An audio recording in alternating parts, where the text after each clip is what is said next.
ನಮಸ್ಕಾರ, ಸಿಟಿವಿ ನ್ಯೂಸ್ಗೆ ಸ್ವಾಗತ. ನಾನು ಕಾಮಾಕ್ಷಿ ಶಶಿಧರ್. ಮೊದಲಿಗೆ ಮುಖ್ಯಾಂಶಗಳು.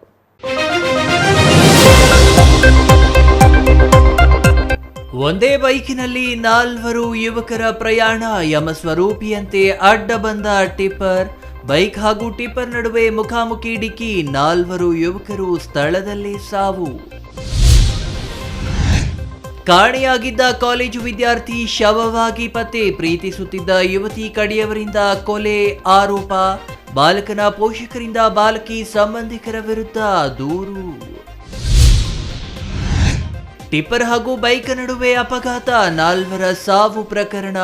ಸಿಎಂ ಸಿದ್ದರಾಮಯ್ಯ ಸಂತಾಪ. ತಲಾ 5 ಲಕ್ಷ ಪರಿಹಾರ ಘೋಷಣೆ. 4 ಯುವಕರ ದುರ್ಮರಣ ಹಿನ್ನೆಲೆ ಮೃತರ ಕುಟುಂಬಸ್ಥರಿಗೆ ಶಾಸಕ ಪ್ರದೀಪ್ ಈಶ್ವರ್ ಸಾಂತ್ವನ. ಬೈಕ್ ಹಾಗೂ ಟಿಪ್ಪರ್ ನಡುವೆ ಅಪಘಾತ. 4 ಸಾವು ಪ್ರಕರಣ. ಮೃತ ಕುಟುಂಬಸ್ಥರಿಗೆ ಸಾಂತ್ವನ ಹೇಳಿದ ಸಂಸದ ಡಾಕ್ಟರ್ ಕೆ ಸುಧಾಕರ್. ಮೃತರಿಗೆ ಪರಿಹಾರ ನೀಡಲು ಪ್ರಧಾನಿ ಮೋದಿ ಅವರಿಗೆ ಮನವಿ ಮಾಡಿರುವುದಾಗಿ ಹೇಳಿಕೆ.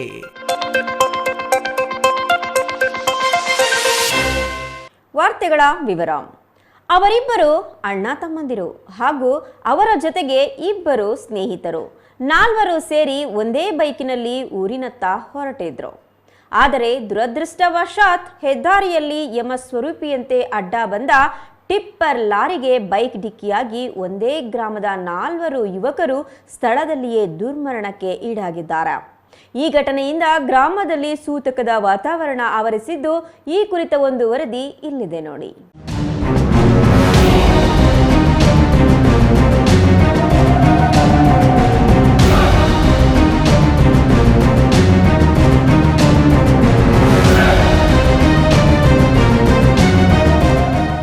ಹೌದು, ಟಿಪ್ಪರ್ ಹಾಗೂ ಬೈಕ್ ನಡುವೆ ಮುಖಾಮುಖಿ ಡಿಕ್ಕಿಯಾಗಿ ಸಂಭವಿಸಿದ ಅಪಘಾತದಲ್ಲಿ ಒಂದೇ ಗ್ರಾಮದ 4 ಯುವಕರು ಮೃತಪಟ್ಟಿರುವಂತಹ ಹೃದಯ ವಿದ್ರಾವಕ ಘಟನೆ ಚಿಕ್ಕಬಳ್ಳಾಪುರ ತಾಲೂಕಿನ ಅಜ್ಜವಾರ ಗೇಟ್ ಬಳಿ ನಡೆದಿದೆ.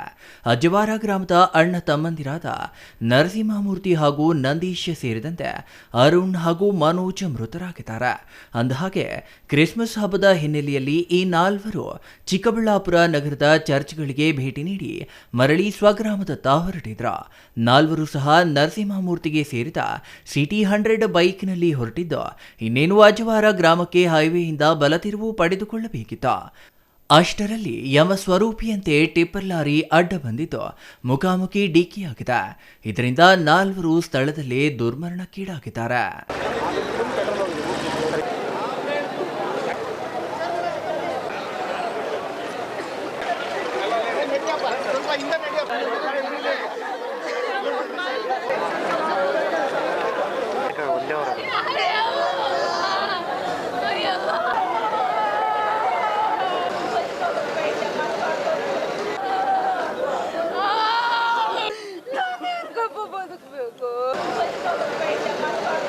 ಮಾಜಿ ಗ್ರಾಮ ಪಂಚಾಯತ್ ಸದಸ್ಯರು ಇವರು ಪಾಪ ಗಾರೆ ಕೆಲಸ ಯಾವುದೋ ಕೂಲಿ ಕಾರ್ಮಿಕ ಕೆಲಸಕ್ಕೆ ಹೋಗಿ ಬರ್ತಾಯಿದ್ರು.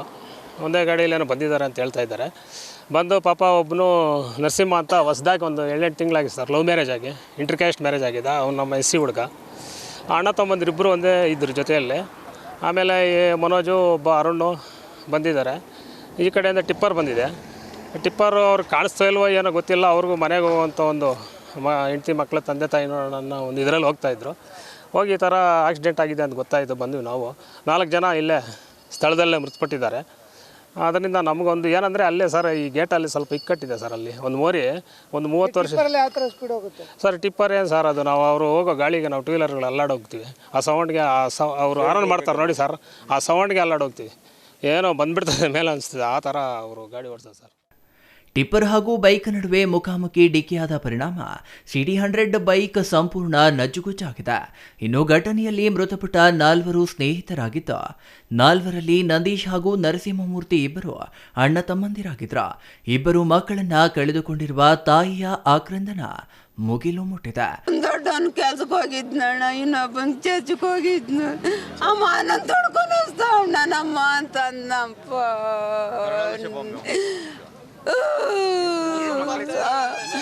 ನನ್ನ ಹೆಸರು ಈಶ್ವರಮ್ಮ ಸರ್.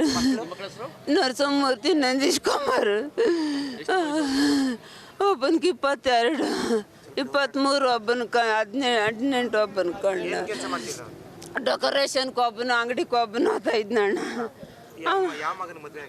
ದೊಡ್ಡವನ್ ನರಸಿಂಹಮೂರ್ತಿ ಕಣ್ಣ 6 ತಿಂಗಳು ಆಯ್ತಣ್ಣ ಮದುವೆಗೆ. ಲವ್ ಮ್ಯಾರೇಜ್ ಮಾಡ್ಕೊಂಡಣ್ಣ, ಚೆನ್ನಾಗಿ ನೋಡ್ಕೊಂಡಿದ್ನಣ್ಣ ನಾನು. ಇವಾಗ ಅವರಿಬ್ಬರು ಇಲ್ಲ, ನಾನು ಯಾರಿಗೋಸ್ಕರವಾಗಿ ಬದುಕಬೇಕಣ್ಣ. ಅವಳಿಗೆ ನಾನು ಲವ್ ಮ್ಯಾರೇಜ್ ಮಾಡ್ಕೊಂಡಿದ್ದೆ. ನಂಗೆ ಹಿಂದೆ ಮುಂದೆ ಯಾರು ಇರಲ್ಲ, ನಂಗಿಬ್ಬರು ಮಕ್ಕಳು ಇದ್ದಿದ್ದು. ಅಯ್ಯೋ ನನ್ನ ಮಕ್ಕಳು ನೋಡಿದ್ರೆ ನಂಗೆ ಮತ್ತೊಂದೆಡೆ ಮೃತ ನರಸಿಂಹಮೂರ್ತಿ ಕಳೆದ 6 ತಿಂಗಳ ಹಿಂದೆಯಷ್ಟೇ ಪ್ರೇಮ ವಿವಾಹವಾಗಿದ್ದ. ಅಪಘಾತದ ವಿಚಾರ ತಿಳಿದು ನವ ವಿವಾಹಿತ ನರಸಿಂಹಮೂರ್ತಿಯ ಪತ್ನಿ ಚೈತ್ರ ಸಹ ಆಘಾತಕ್ಕೆ ಒಳಗಾಗಿದ್ದಾರೆ. ಇನ್ನು ಅಪಘಾತದ ವಿಚಾರ ತಿಳಿದು ಸ್ಥಳಕ್ಕೆ ಎಸ್ಪಿ ಹಾಗೂ ಗ್ರಾಮಾಂತರ ಠಾಣಾ ಪೊಲೀಸರು ಭೇಟಿ ನೀಡಿ ಮೃತದೇಹಗಳನ್ನು ಚಿಕ್ಕಬಳ್ಳಾಪುರ ಜಿಲ್ಲಾಸ್ಪತ್ರೆಯ ಶವಾಗಾರಕ್ಕೆ ರವಾನೆ ಮಾಡಿದ್ದಾರೆ. ಇನ್ನು ಅಪಘಾತದ ನಂತರ ಟಿಪ್ಪರ್ ಚಾಲಕ ಎಸ್ಕೇಪ್ ಆಗಿದ್ದು, ಸದ್ಯ ಟಿಪ್ಪರ್ ಅನ್ನ ವಶಕ್ಕೆ ಪಡೆದಿರುವ ಚಿಕ್ಕಬಳ್ಳಾಪುರ ಗ್ರಾಮಾಂತರ ಪೊಲೀಸರು ಚಾಲಕನಿಗಾಗಿ ಹುಡುಕಾಟ ನಡೆಸಿದ್ದಾರೆ. ಎಲ್ಲರಿಗೂ ನಮಸ್ಕಾರ. ನಮ್ಮ Chikkaballapur rural police station limits ಅಲ್ಲಿ ಚಿಕ್ಕಬಳ್ಳಾಪುರ ಶಿಲ್ಘಟ್ಟ ರೋಡಲ್ಲಿ ಒಂದು ದೊಡ್ಡದು ಆಕ್ಸಿಡೆಂಟ್ ಆಗಿದೆ. ಈ ಆಕ್ಸಿಡೆಂಟಲ್ಲಿ 4 ಜನದು ಡೆತ್ ಆಗಿದೆ. ಬೇಸಿಕಲಿ 4 ಜನ ಒಂದೇ ಬೈಕಲ್ಲಿ, ಯಂಗ್ ಹುಡುಗರು ಒಂದೇ ಬೈಕಲ್ಲಿ ಚಿಕ್ಕಬಳ್ಳಾಪುರದಿಂದ ಅಜ್ವಾರ ಬರ್ತಾಯಿತ್ತು. ಮತ್ತು ಇನ್ನೊಂದು ಟಿಪ್ಪರ್ ಶಿಲ್ಘಟ್ಟ ಕಡೆಯಿಂದ ಚಿಕ್ಕಬಳ್ಳಾಪುರ ಹೋಗ್ತಾಯಿತ್ತು. ಅವ್ರದ್ದು ಹೆಡ್ ಆನ್ ಕೊಲಿಜನ್ ಆಗಿದೆ. ಬೈಕ್ದವರು ಇಲ್ಲಿಂದ ಒಂದು ರೈಟ್ ತಗೋಬೇಕು. ಅದು ರೈಟ್ ತಗೋವಾಗ ಟೈಮಲ್ಲಿ ಏನಾದರೂ ಅವ್ರ ಕಡೆಯಿಂದ ಏನೋ ತಪ್ಪಾಗಿ ಡೈರೆಕ್ಟ್ ಟಿಪ್ಪರ್ಗೆ ಗುದ್ದಿ ಹಾಕಿದ್ದಾರೆ. 4 ಜನದು ಸ್ಪಾಟಲ್ಲಿ ಡೆತ್ ಆಗಿದೆ. ಈ ಕೇಸಲ್ಲಿ 4 ಜನ ಯಾರು ವಿಕ್ಟಿಮ್ ಆದರೆ ಅವ್ರದ್ದು 2 ಜನದ್ದು ಏಜ್ 25, 26 ಮತ್ತು ಬೇರೆ 2 ಜನದು 18 and 19 ಇದೆ. ನಂದೀಶ್, ನರಸಿಂಹಮೂರ್ತಿ, ಮನೋಜ್ ಮತ್ತು ಅರುಣ್ 4 ಜನದು ಡೆತ್ ಆಗಿದೆ ಈ ಕೇಸಲ್ಲಿ. ಮತ್ತು ಈ ಕೇಸಲ್ಲಿ 4 ಜನ ಯಾರಿದ್ದಾರೆ ಅಲ್ಲಿ 2 ಜನ ಅಣ್ಣ ತಮ್ಮ ಕೂಡ ಇದ್ದಾರೆ. ಎಲ್ಲ 4 ಜನ ಸೇಮ್ ಊರಿದವರು, ಒಂದೇ ಬೈಕಲ್ಲಿ ಬಂದಿದ್ದಾರೆ. ಸೊ ಅದು ಒಂದು ದೊಡ್ಡದು ಟ್ರಾಫಿಕ್ ರೂಲ್ದು ವೈಲೇಷನ್ ಕೂಡ ಇದೆ. ಒಟ್ಟಿನಲ್ಲಿ ಒಂದೇ ಗ್ರಾಮದ 4 ಯುವಕರ ಸಾವಿನಿಂದ ಇಡೀ ಗ್ರಾಮದಲ್ಲಿ ಸೂತಕದ ವಾತಾವರಣ ಮನೆ ಮಾಡಿದೆ. Taudanahalli Ramesh, CTV news, Chikkaballapur.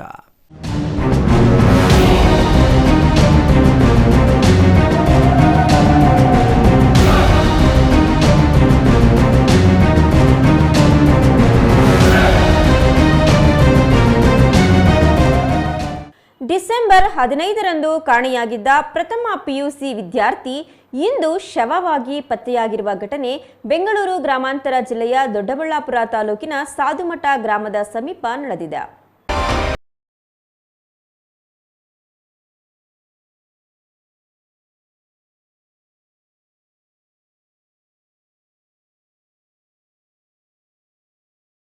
ರಸ್ತೆ ಬದಿಯ ಮೋರಿಯೊಂದರ ಹಳ್ಳದಲ್ಲಿ ಬೈಕ್ ಸಮೇತ ಬಾಲಕನ ಶವ ಪತ್ತೆಯಾಗಿದೆ.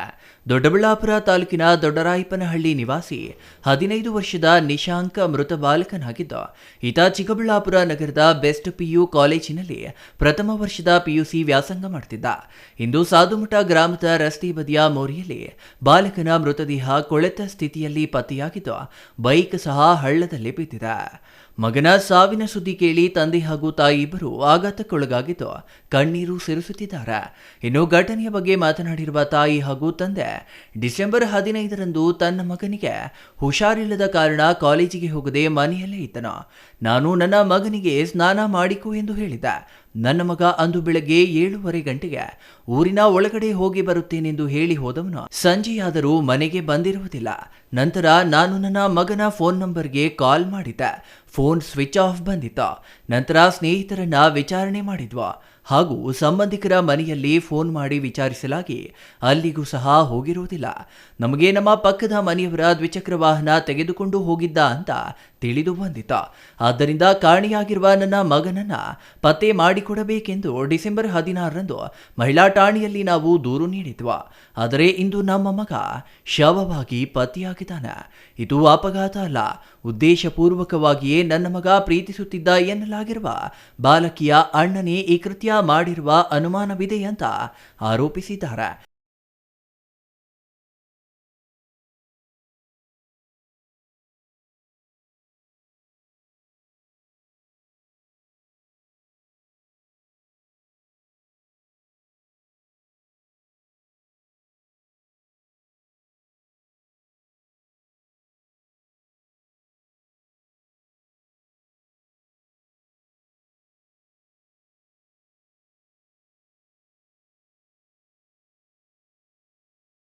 ಸದ್ಯ ಘಟನೆಯ ಸಂಬಂಧ ದೊಡ್ಡಬಳ್ಳಾಪುರ ಗ್ರಾಮಾಂತರ ಪೊಲೀಸರು ಘಟನಾ ಸ್ಥಳಕ್ಕೆ ಭೇಟಿ ನೀಡಿ ಪರಿಶೀಲನೆ ನಡೆಸಿದ್ದಾರೆ. ವಿಧಿವಿಜ್ಞಾನ ಪ್ರಯೋಗಾಲಯದ ತಂಡ ಸಹ ಭೇಟಿ ಮಾಡಿ ಪರಿಶೀಲನೆ ನಡೆಸುತ್ತಿದೆ. ಪೊಲೀಸರ ಸಂಪೂರ್ಣ ತನಿಖೆಯಿಂದ ಇದು ಅಪಘಾತವೋ ಅಲ್ಲವೋ ಕೊಲೆಯೋ ಎಂಬುದು ತಿಳಿದು ಬರಬೇಕಿದೆ. Crime bureau, CTV news, Chikkaballapur. Mahesh, CTV news, Doddaballapura.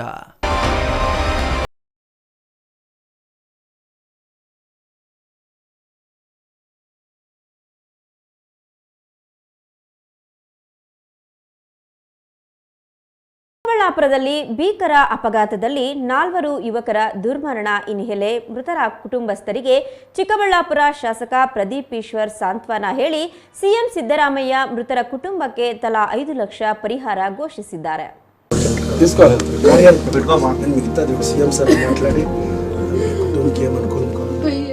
ನಿನ್ನೆ ರಾತ್ರಿ ಚಿಕ್ಕಬಳ್ಳಾಪುರ ತಾಲೂಕಿನ ಅಜ್ವಾರ ಗೇಟ್ ಬಳಿ ಟಿಪ್ಪರ್ ಲಾರಿ ಮತ್ತು ಬೈಕ್ ನಡುವೆ ಸಂಭವಿಸಿದ ಡಿಕ್ಕಿಯಲ್ಲಿ 4 ಯುವಕರು ಸ್ಥಳದಲ್ಲಿ ಮೃತಪಟ್ಟಿದ್ದಾರೆ. ಇನ್ನು ಘಟನೆಯಲ್ಲಿ ಅಜ್ವಾರ ಗ್ರಾಮದ 22 ವರ್ಷದ ನರಸಿಂಹಮೂರ್ತಿ, 19 ವರ್ಷದ ನಂದೀಶ್, 18 ವರ್ಷದ ಅರುಣ್ ಹಾಗೂ 23 ವರ್ಷದ ಮನೋಜ್ ಮೃತ ದುರ್ದೈವಿಗಳಾಗಿದ್ದು, ನರಸಿಂಹಮೂರ್ತಿಗೆ 6 ತಿಂಗಳ ಹಿಂದೆಯಷ್ಟೇ ಮದುವೆಯಾಗಿದ್ದು ಪತ್ನಿ ಈಗ ಗರ್ಭಿಣಿಯಾಗಿದ್ದಾರೆ. ನರಸಿಂಹಮೂರ್ತಿ ಹಾಗೂ ನಂದೀಶ್ ಸಹೋದರರಾಗಿದ್ದು, ಟಿಪ್ಪರ್ ಲಾರಿಯ ಹೈಬೀಮ್ ಲೈಟ್ ಫೋಕಸ್ನಿಂದಾಗಿ ಅಪಘಾತ ಸಂಭವಿಸಿರಬಹುದು ಎಂದು ಮೇಲ್ನೋಟಕ್ಕೆ ಕಂಡುಬಂದಿದೆ. ಇನ್ನು ಇಂದು ಬೆಳಗ್ಗೆ ಮೃತರ ಕುಟುಂಬಕ್ಕೆ ಚಿಕ್ಕಬಳ್ಳಾಪುರ ಶಾಸಕ ಪ್ರದೀಪ್ ಈಶ್ವರ್ ಭೇಟಿ ನೀಡಿ ಮೃತರ ಕುಟುಂಬಕ್ಕೆ ಸಾಂತ್ವನ ಹೇಳಿ ಅಂತ್ಯಕ್ರಿಯೆಗೆ ವೈಯಕ್ತಿಕವಾಗಿ ಆರ್ಥಿಕ ಸಹಾಯ ನೀಡಿದರು. ಇನ್ನು ಘಟನೆ ಬಗ್ಗೆ ಸಿಎಂ ಸಿದ್ದರಾಮಯ್ಯ ಟ್ವೀಟ್ ಮಾಡುವ ಮೂಲಕ ಮೃತರ ಕುಟುಂಬಗಳಿಗೆ ಸಾಂತ್ವನ ಹೇಳಿದ್ದು, ಸರ್ಕಾರದಿಂದ ತಲಾ 5 ಲಕ್ಷ ರೂಪಾಯಿ ಪರಿಹಾರ ನೀಡುವುದಾಗಿ ಘೋಷಣೆ ಮಾಡಿದ್ದಾರೆ. ಇನ್ನು ಕಿಲ್ಲರ್ ಟಿಪ್ಪರ್ಗಳ ವಿರುದ್ಧ ಆಕ್ರೋಶ ವ್ಯಕ್ತಪಡಿಸಿದ ಶಾಸಕ ಪ್ರದೀಪ್ ಈಶ್ವರ್ ಚಿಕ್ಕಬಳ್ಳಾಪುರ ಜಿಲ್ಲಾಡಳಿತ ಹಾಗೂ ಹಿರಿಯ ಅಧಿಕಾರಿಗಳ ವಿರುದ್ಧ ಆಕ್ರೋಶ ವ್ಯಕ್ತಪಡಿಸಿದ್ರು. ನಮ್ಮ ಅಜ್ವಾರದ SC/ST ಸಮುದಾಯದ 4 ಜನ ಯುವಕರು, ಒಬ್ಬ ಹುಡುಗ ಮೊಬೈಲ್ ಶಾಪ್ ಅಲ್ಲಿ ಕೆಲಸ ಮಾಡ್ತಿದ್ದ, ಇನ್ನೊಂದು 2 ಹುಡುಗರು ಡೆಕೋರೇಷನ್ಗೆ ಹೋಗ್ತಿದ್ರು, ಒಬ್ಬ ಹುಡುಗ ಡಿಮಾರ್ಟ್ ಅಲ್ಲಿ ಕೆಲಸ ಮಾಡ್ತಿದ್ದ. ರಾತ್ರಿ ಸ್ನೇಹಿತರು ಕ್ರಿಸ್ಮಸ್ ಹಬ್ಬಕ್ಕೆ ಹೋಗಿ ಬರೋವಾಗ ಆ ಕಡೆಯಿಂದ ಶಿಡ್ಲಘಟ್ಟ ಕಡೆಯಿಂದ ಟಿಪ್ಪರ್ ತುಂಬಾ ಫಾಸ್ಟ್ ಆಗಿ ಬಂದಿದೆ. ಆ ಟಿಪ್ಪರ್ ನ ನಿರ್ಲಕ್ಷ್ಯದಿಂದ 4 ಜನ ಯುವಕರು ಪ್ರಾಣ ಕಳ್ಕೊಂಡಿದ್ದಾರೆ. ಸೊ ಈಗ ಅವ್ರ ಮನೆಗೆ ಹೋಗಿ ಸಾಂತ್ವನ ಹೇಳಲಾಯ್ತು.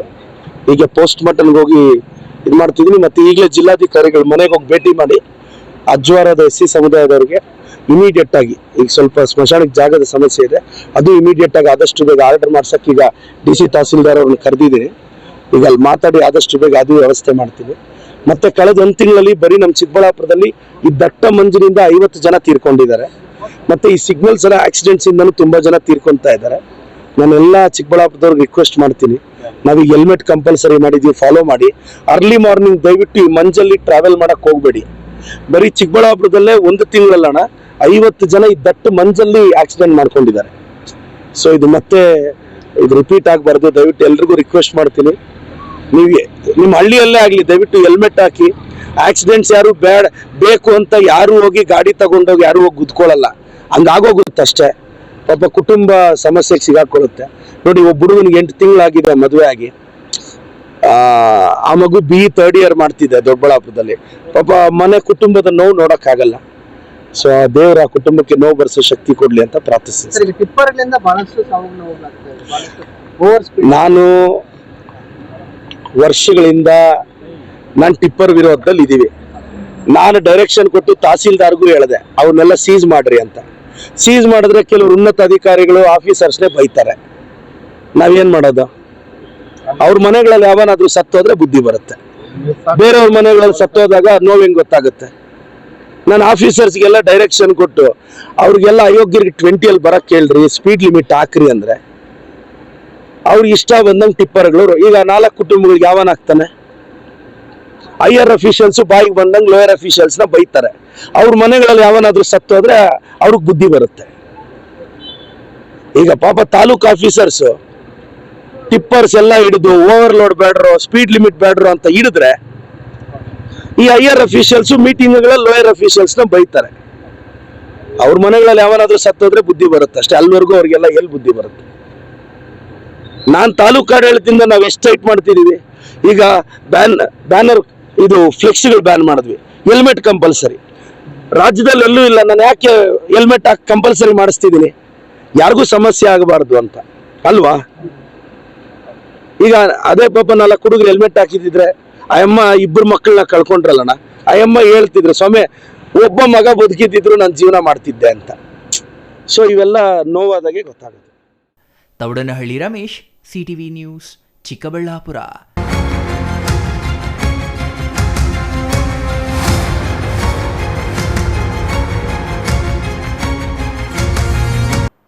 ಚಿಕ್ಕಬಳ್ಳಾಪುರ ಬೈಕ್ ಹಾಗೂ ಟಿಪ್ಪರ್ ನಡುವೆ ಅಪಘಾತ, 4 ಸಾವು ಪ್ರಕರಣ. ಮೃತ ಕುಟುಂಬಸ್ಥರಿಗೆ ಸಾಂತ್ವನ ಹೇಳಿದ ಸಂಸದ ಡಾಕ್ಟರ್ ಸುಧಾಕರ್ ಮೃತರಿಗೆ ಪರಿಹಾರ ನೀಡಲು ಪ್ರಧಾನಿ ಮೋದಿಗೆ ಮನವಿ ಮಾಡಿಕೊಂಡಿರುವುದಾಗಿ ತಿಳಿಸಿದರು.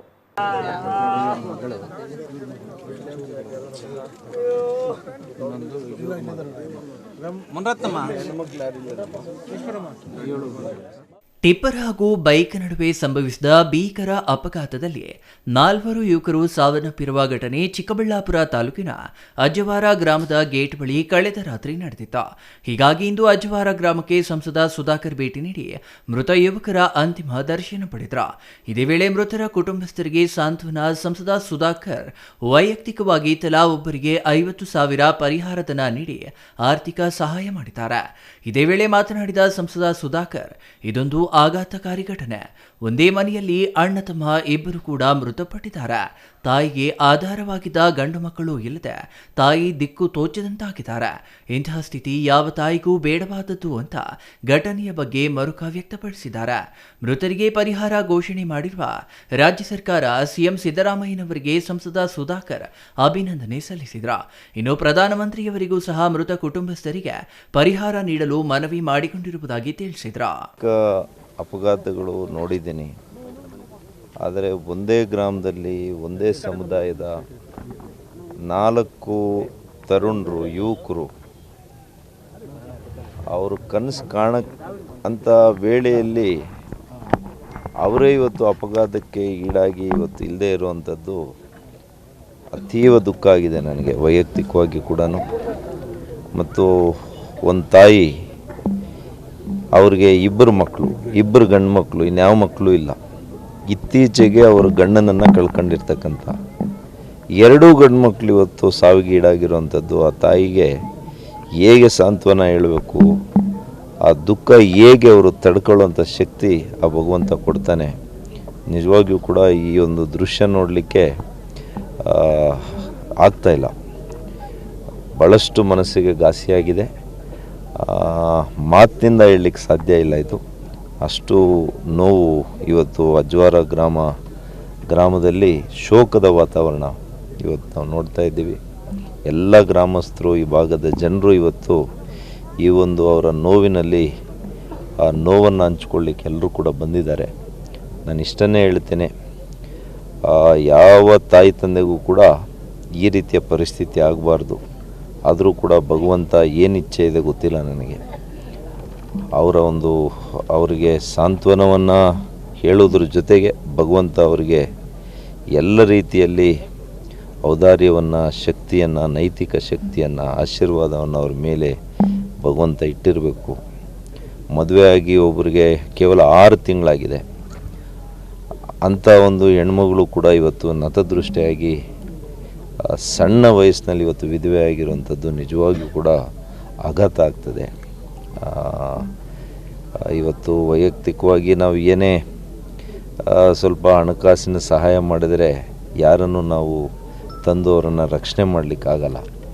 ಇವತ್ತು ಮುಖ್ಯಮಂತ್ರಿಗಳು, ಪ್ರಧಾನಮಂತ್ರಿಗಳಿಗೂ ಕೂಡ ನಾನು ಪತ್ರ ಬರೆದಿದ್ದೀನಿ. ಈಗ ಈ ಮೇಲ್ ಈಗ ಮಾಡಿ ಬಂದಿದ್ದೀನಿ. ನಾನು ಅಪಘಾತದಲ್ಲಿ ಅವರ ತಂದೆ ತಾಯಿಗಳಿಗೆ ತಾವು ಏನಾದರೂ ಪ್ರಧಾನಮಂತ್ರಿಗಳು ಮತ್ತು ಮುಖ್ಯಮಂತ್ರಿಗಳಿಬ್ಬರು ಕೂಡ ಇವತ್ತು ಏನಾದರೂ ಪರಿಹಾರ ಹಣವನ್ನು ಕೊಡಬೇಕು ಅಂತ ಹೇಳಿದ್ದೇನೆ. ನೋಡೋಣ, ನಾನು ಕೂಡ ವೈಯಕ್ತಿಕವಾಗಿ ಒಬ್ಬೊಬ್ಬರಿಗೆ ಒಂದು 50,000 ರೂಪಾಯಿ ಕೊಟ್ಟಿದ್ದೀನಿ. ಮತ್ತು ಇನ್ನು ಮುಂದೆ ಅವ್ರಿಗೇನೇ ಮುಂದಿನ ದಿನಗಳಲ್ಲಿ ಏನೇ ಕಷ್ಟ ಕಾರ್ಯಗಳಿದ್ದರೂ ಕೂಡ ನಾನು ಅವರಲ್ಲಿ ಭಾಗಿಯಾಗಿ ನನ್ನ ಕೈಲಾದಷ್ಟು ನಾನು ಅವರಿಗೆ ಸಹಾಯ ಮಾಡ್ತೇನೆ. Thoudanahalli Ramesh, CTV news, Chikkaballapur. ಚಿಕ್ಕಬಳ್ಳಾಪುರದಲ್ಲಿ ಅವರದು ಶ್ರೀಮಂತ ಕುಟುಂಬ. ಅವರಿಗೆ ಪಿತ್ರಾರ್ಜಿತವಾಗಿ ಶ್ರೀಮಂತಿಕೆ ಬಂದಿತ್ತು. ಆ ಶ್ರೀಮಂತಿಕೆಯೇ ಇಂದು ಆ ಕುಟುಂಬಕ್ಕೆ ಮುಳುವಾಗಿ ಕೋರ್ಟ್ ಕಚೇರಿ ಅಂತ ಅಲೆದಾಡಿಸುವುದು ಮಾತ್ರವಲ್ಲದೆ ಕುಟುಂಬದ ಹಿರಿಯರನ್ನ ಬೀದಿಗೆ ತಂದು ನಿಲ್ಲಿಸಿದೆ. ಅಷ್ಟೇ ಅಲ್ಲ, ಗಂಡ ಹೆಂಡತಿ ಮಾವ ಸೊಸೆ ಎಂಬ ಸಂಬಂಧಗಳನ್ನ ದೂರ ಮಾಡಿ ಆಸ್ತಿಗಾಗಿ ಕಿತ್ತಾಡುವಂತೆ ಮಾಡಿದೆ. ಬನ್ನಿ ಹಾಗಾದ್ರೆ ಚಿಕ್ಕಬಳ್ಳಾಪುರದ ಚಿತ್ತಾರದ ಕುಟುಂಬದ ಆಂತರಿಕ ಕಲಹ ಏನು ಅನ್ನೋದನ್ನ ನೋಡೋಣ.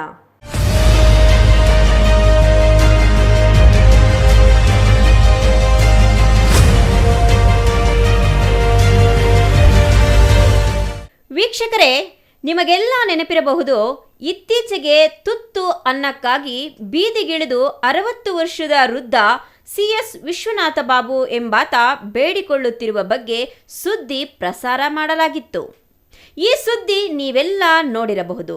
ಈ ಸುದ್ದಿಗೆ ಇಂದು ಹೊಸ ಟ್ವಿಸ್ಟ್ ಸಿಕ್ಕಿದ್ದು, ಆಸ್ತಿಗಾಗಿ ಹೆಂಡತಿ ಮಕ್ಕಳನ್ನೇ ಹೊರಹಾಕಿದ ವೃದ್ಧ ಅನ್ನಕ್ಕಾಗಿ ಬೇಡಿಕೊಳ್ಳುವ ನಾಟಕ ಆಡಿದ್ದಾನೆ ಅಂತ ಇಂದು ಆತನ ಪತ್ನಿ ರಾಧಮ್ಮ ಆರೋಪಿಸಿದ್ದಾರೆ. ಹಾಗಾದ್ರೆ ವಿಶ್ವನಾಥ ಬಾಬು ಅವರ ಪತ್ನಿ ರಾಧಮ್ಮ ಏನು ಹೇಳಿದ್ರು ಅಂತ ನೀವೇ ಕೇಳಿ. ನಮ್ಮಲ್ಲಿ ನನ್ನ ಗಂಡ ನನ್ನನ್ನು ಬಿಟ್ಟು 22ನೇ ಇಸ್ವಿಯಲ್ಲಿ ನನ್ನನ್ನು ಬಿಟ್ಟು ಹೋದ್ರು. ಓಕೆ, ಇದಕ್ಕೆ ಮೂಲ ಕಾರಣ ಏನಂದರೆ, ನಮ್ಮ ಮಾವ CN ಶ್ರೀನಿವಾಸ, ಚಿತ್ತಾರದ CN ಶ್ರೀನಿವಾಸ ಏನವರು ನಮ್ಮ ಮೈದ ರಘುನಾಥನ್ ಅವರು ನಮ್ಮ ಮಾವನ ರೇಷನ್ ಕಾರ್ಡನ್ನು ಮಾಡಿಸೋದಕ್ಕಾಗಿ ಅಂತ ಕರ್ಕೊಂಡೋಗ್ಬಿಟ್ಟು ವೀಲ್ ಮಾಡಿಸ್ಕೊಂಡ್ಬಿಟ್ಟಿರ್ತಾರೆ. ಆಸ್ತಿನ ಅವ್ರ ಹೆಸರಲ್ಲಿ ಮಾಡಿಸ್ಕೊಂಡಿರ್ತಾರೆ. ಅದು 2011-12ನೇ ಇಸ್ವಿಯಲ್ಲಿ ಮಾಡಿಸ್ಕೊಂಡಿರೋದು. ಅದು ನಮ್ಮ ಮಾವನ ಗಮನಕ್ಕೂ ನಮ್ಮ ಯಾರ ಗಮನಕ್ಕೂ ಬಂದಿರೋದಿಲ್ಲ. 22ನೇ ಇಸ್ವಿ ಗೌರಿ ಹಬ್ಬ ಆ ಟೈಮ್ನಲ್ಲಿ ಗೊತ್ತಾಗಿದೆ ನಮ್ಮ ಮಾವನಿಗೆ. ನಮ್ಮ ಮಾವ ಬಂದು ನಮ್ಮ ಯಜಮಾನ್ರ ಮುಂದೆನೇ ಸತ್ಯ ಹೇಳಿದ್ರು. ಒಂದು ಶನಿಮಾಸ ದೇವಸ್ಥಾನ ಕರ್ಕೊಂಡೋಗಿ ಪ್ರಮಾಣ ಮಾಡಿ ಹೇಳಿದ್ರು, ನಂಗೆ ಗೊತ್ತಿಲ್ಲದ್ರೆ ಮಾಡಿಬಿಟ್ಟಿದ್ದಾರೆ, ನಾನು ವೀಲ್ ಎಲ್ಲ ಕ್ಯಾನ್ಸಲ್ ಮಾಡಿಬಿಟ್ಟು ಮತ್ತು ಒಂದು ವೀಲ್ ಬರೆಸ್ತಾ ಇದ್ದೀನಮ್ಮ ಅಂತ. ನಿಮ್ಮ ಇಷ್ಟ, ನಿಮ್ಮ ಆಸ್ತಿ ನೀವೇನಾದರೂ ಮಾಡ್ಕೊಳ್ಳಿ, ನಿಮ್ಮ ಅಪ್ಪ ಸಂಪಾದನೆ ಮಾಡಿರೋದು ನಮಗೆ ಗೊತ್ತಿಲ್ಲ ಮಾವ ಅಂತ ನಾನು ಹೇಳಿ ಕಳಿಸಿದೆ ನಮ್ಮ ಮಾವನಿಗೆ. ನನ್ನ ಗಂಡನ ಸಮ್ಮುಖದಲ್ಲೇ ಇದೆಲ್ಲಾನು ನಡೆದಿದೆ. ನಮ್ಮ ಮಾವ ನಮ್ಮ ಗಂಡನ ಮುಂದೆನೇ ಹೇಳಿದ್ದಾರೆ.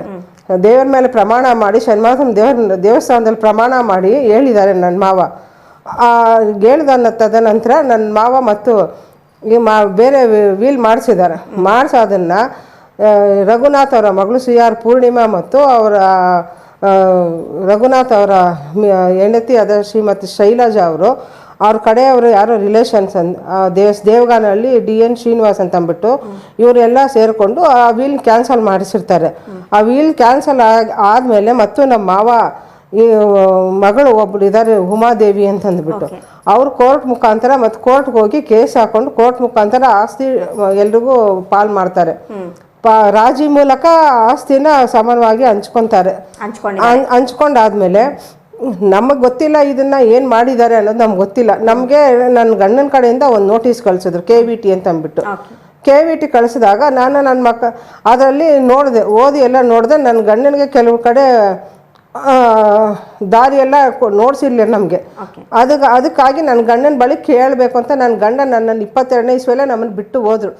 ಕೇಳಿದ್ರಲ್ಲ, ಈ ರಾಧಮ್ಮ ಅವರ ಪತಿ ವಿಶ್ವನಾಥ ಬಾಬು ಇದ್ದಾರಲ್ಲ, ಇವರ ತಂದೆ ಶ್ರೀನಿವಾಸಯ್ಯ ಅಂತ. ಇವರದು ಚಿತ್ತಾರದ ಕುಟುಂಬ. ಈ ಕುಟುಂಬ ಒಂದು ಕಾಲದಲ್ಲಿ ಚಿಕ್ಕಬಳ್ಳಾಪುರದಲ್ಲೇ ಶ್ರೀಮಂತ ಕುಟುಂಬ. ಹಾಗಾಗಿಯೇ ನಗರದ ಆಯಕಟ್ಟಿನ ಜಾಗಗಳಲ್ಲಿ ಅಪಾರ ಆಸ್ತಿ ಇಂದಿಗೂ ಇದೆ. ಶ್ರೀನಿವಾಸಯ್ಯ ಅವರಿಗೆ 2 ಗಂಡು 1 ಹೆಣ್ಣು ಮಗು ಇದ್ದು, ಹಿರಿಯ ಮಗನೇ ವಿಶ್ವನಾಥ ಬಾಬು. ಆದರೆ ಈ ಮನೆಯ ಕಿರಿಯ ಮಗನಾದ ರಘುನಾಥ್ ಎಂಬುವವರೇ ಈ ಮನೆಯ ಎಲ್ಲ ವಿಚಾರಗಳ ಉಸ್ತುವಾರಿ ನೋಡಿಕೊಳ್ಳುತ್ತಿದ್ರು ಎನ್ನುತ್ತಾರೆ ರಾಧಮ್ಮ. ಹಾಗಾಗಿಯೇ ಶ್ರೀನಿವಾಸಯ್ಯರನ್ನ ಕರೆದೊಯ್ದು ಆಸ್ತಿ ಬರೆಸಿಕೊಂಡಿದ್ರಂತೆ. ನಂತರ ವಿಷಯ ತಿಳಿದ ಶ್ರೀನಿವಾಸಯ್ಯ ವೀಲ್ ರದ್ದು ಮಾಡಿ ಮತ್ತೊಂದು ವೀಲ್ ಬರೆಸಿದ್ದಾರಂತೆ. ಈ ಮಾತನ್ನ ಹೇಳಿದ್ರು ರಾಧಮ್ಮ ಅವರೇ, ನೀವೇ ಕೇಳಿ. ನಮ್ಮ ಮಾವಂದೇನು ನಡೀತಾ ಇರಲಿಲ್ಲ. ಎಲ್ಲ ಯಜಮಾನಿಕೆ ಎಲ್ಲ CS ರಘುನಾಥನ್ ಅವರ ಯಜಮಾನಿಕೆನೇ ನಡೀತಾ ಇದ್ದಿದ್ದು. ಅವ್ರ ಕಡೆ ಅದಕ್ಕೆ ನಮ್ಗೆ ಗೊತ್ತಾದರೆ ನಾವೆಲ್ಲ ನೋಡಿ ಓದ್ತೀವಿ ಅಂತಂದು ನನ್ನ ಗಂಡನಿಗೆ ಓದು ಬರಹ ಬರೋದಿಲ್ಲ. ಆದ ಕಾರಣ ಅವರು ಉದ್ದೇಶಪೂರ್ವಕವಾಗಿ ಕರ್ಕೊಂಡೋಗಿ ಇಟ್ಕೊಂಡು ಸಹಿ ಮಾಡಿಸ್ಕೊಂಡಿದ್ದಾರೆ. ಆ ನೋಟಿಸ್ ಕಳಿಸಿದ್ಮೇಲೆ ನನ್ನ ಗಂಡನ ದಾರಿಯಲ್ಲಿ ಸಿಕ್ಕಿದಾಗ ನಾನು ಕೇಳೋದಕ್ಕೆ ಪ್ರಯತ್ನ ಪಟ್ಟೆ. ನೋಟಿಸ್ ಕಳಿಸಿದ್ದೀರಾ ಯಾಕೆ ಅಂತಂದು ಕೇಳೋದಕ್ಕೆ ಪ್ರಯತ್ನ ಪಟ್ಟಾಗ ರಘುನಾಥ್ ಅವ್ರ ಹೆಂಡತಿ ಶೈಲಜಾ ಅವರು ಬಾಯಿಗೆ ಬಂದು ಅವಾಚ್ಯ ಶಬ್ದಗಳಿಂದ ಸೀರೆ ಬಿಚ್ಚಿ ಗುಪ್ತ ಜಾಗಕ್ಕೆ ಹೊಡಿತೀನಿ ಅಂತ ಬೀದಿಯಲ್ಲಿ ನಿಂತು ಕೇಳಿ ನನ್ನನ್ನು ಹಿಂಸೆ ಮಾಡ್ತಾಯಿದ್ರು. ನನ್ನ ಗಂಡ ಆವಾಗೂ ನಂಗೆ ಉತ್ತರ ಕೊಡಲಿಲ್ಲ. ಆಯಿತು ಅಂತ ನಾವು ಸುಮ್ಮನೆ ಒಂದು ಲಾಯರ್ ಮುಖಾಂತರ ನಾನು ಹೋಗಿ ಕೇಳಿದೆ, ಇದನ್ನು ಕೊಟ್ಟು ಕಳಿಸಿದ್ದಾರೆ, ಏನು ಬೇಡ್ಬೇಕು ಸರ್ ಇದನ್ನು ಅಂತಂದು ಕೇಳಿದಕ್ಕೆ ಅವ್ರು ಇತ್ಕೊಂಡು ನಮ್ಮ ಮಕ್ಕಳಿದಾರಲ್ವ, ಒಂದು ಕೇಸ್ ಆಗೋ, ನಿನ್ಗೆ ದಾರಿ ಬೇಕು, ದಾರಿ ಇಲ್ದಿರ ಮುಂದೆ ನಿನಗೂ ಅನುಕೂಲವಿಲ್ಲ, ಯಾರಿಗೂ ಅನುಕೂಲ ಆಗಲ್ಲ, ದಾರಿಗಾದರೂ ನೀನು ಕೇಳು ಅಂತಂದರು. ನನ್ನ ಮಕ್ಕಳ ಮುಖಾಂತರ, ನನ್ನ ಮಕ್ಕಳು ಮೈನಾರಿಟಿ ಇಲ್ಲ ಅಂದ್ಬಿಟ್ಟು ಅವ್ರ ಮುಖಾಂತರ ನಾನು ಹೋಗಿ ನ್ಯಾಯಾಲಯದಲ್ಲಿ ದಾವೆ ಹೂಡಿದ ಮೇಲೆ 1 ವರ್ಷಗಳ ಕಾಲ ನಾನು ಕೇಸ್ ನಡೆಸಿದ್ದೀನಿ. ಕೇಸ್ ನಡೆಸಿದ ನಂತರ ಪುರುಷೋತ್ತಮ ಅವರು ಮಧ್ಯಸ್ಥಿಕೆ ವಹಿಸ್ಕೊಂಡು ಬಂದು ರಾಜಿ ಮಾಡ್ಕೊಳ್ರಿ ಅಂತಂದು ಹಲವಾರು ಬಾರಿ ನಮ್ಮ ಮನೆಯ ಬಳಿ ಬಂದಿದ್ದಾರೆ. ನಮ್ಮ ಹತ್ರ ದಾಖಲೆಗಳೆಲ್ಲ ಇದೆ ಅವ್ರು ಬಂದಿರೋದಕ್ಕೆಲ್ಲ. ಆಮೇಲೆ ಅದನ್ನು ಸರಿ ಅಂತಂದು ನಾವು ಒಪ್ಕೊಂಡ್ವಿ, ಎಲ್ಲ ಕೊಡ್ತೀವಿ, ಅದು ಕೊಡ್ತೀವಿ ಅಂದರೆ ಬೇರೆ ಕಡೆ ಎಲ್ಲ ಜಮೀನು ಇರೋದನ್ನೆಲ್ಲ ಮಾರ್ಕೊಂಡಿದ್ರು, ಅದ್ರ ಸಲುವಾಗಿ ಇದನ್ನೆಲ್ಲ ಕೊಡ್ತೀವಿ ಅಂತಂದರು. ನಾವು ಸುಮ್ಮನೆ ಆಗೋದ್ವಿ. ನಾವು ಕಾನೂನು ರೀತಿಯಲ್ಲಿ ನಮ್ಗೆ ಏನು ಬರುತ್ತೆ ಅಷ್ಟೇ ಸಾಕು ಅಂತ ನಾವು ಕಾನೂನಿಗೆ ಆದಮೇಲೆ ಎಷ್ಟು ಕೊಡ್ತಾರೆ ಅಷ್ಟೇ ಸಾಕು ನಮಗೆ ಅಂತಂದ್ಬಿಟ್ಟು ನಾವು ಕಾನೂನಲ್ಲಿ ಓಡಾಡ್ತಾ ಇದ್ವಿ. ಅವ್ರು ಬಂದು ಇದೆಲ್ಲ ಮಾಡಿ ಮತ್ತು ಕಾನೂನಲ್ಲೇ ನ್ಯಾಯಾಲಯದಲ್ಲೇ ನಮಗೆ ಆಸ್ತಿಯನ್ನು ಬರೆದು ಕೊಟ್ಟು ಎಲ್ಲ ಮಾಡಿ ಆದಮೇಲೆ ನನಗೆ ನನ್ನ ಮಕ್ಕಳು ನನಗೆ ಹುಟ್ಟಿಲ್ಲ, ನನ್ನ ಮಕ್ಕಳು ನನ್ನವಲ್ಲ ಅಂತಂದು.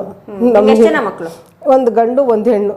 2022ರಲ್ಲೇ ಪತ್ನಿ ಮತ್ತು ಮಕ್ಕಳನ್ನ ಬಿಟ್ಟು ತಮ್ಮನ ಮನೆಯಲ್ಲಿರುವ ವಿಶ್ವನಾಥ್ ಬಾಬು ಪತ್ನಿಗೆ ಅವಮಾನ ಮಾಡಬೇಕು ಎಂಬ ಉದ್ದೇಶದಿಂದಲೇ ಈ ರೀತಿ ವರ್ತಿಸುತ್ತಿದ್ದಾರೆ ಅನ್ನೋದು ರಾಧಮ್ಮ ಅವರ ಆರೋಪವಾಗಿದೆ.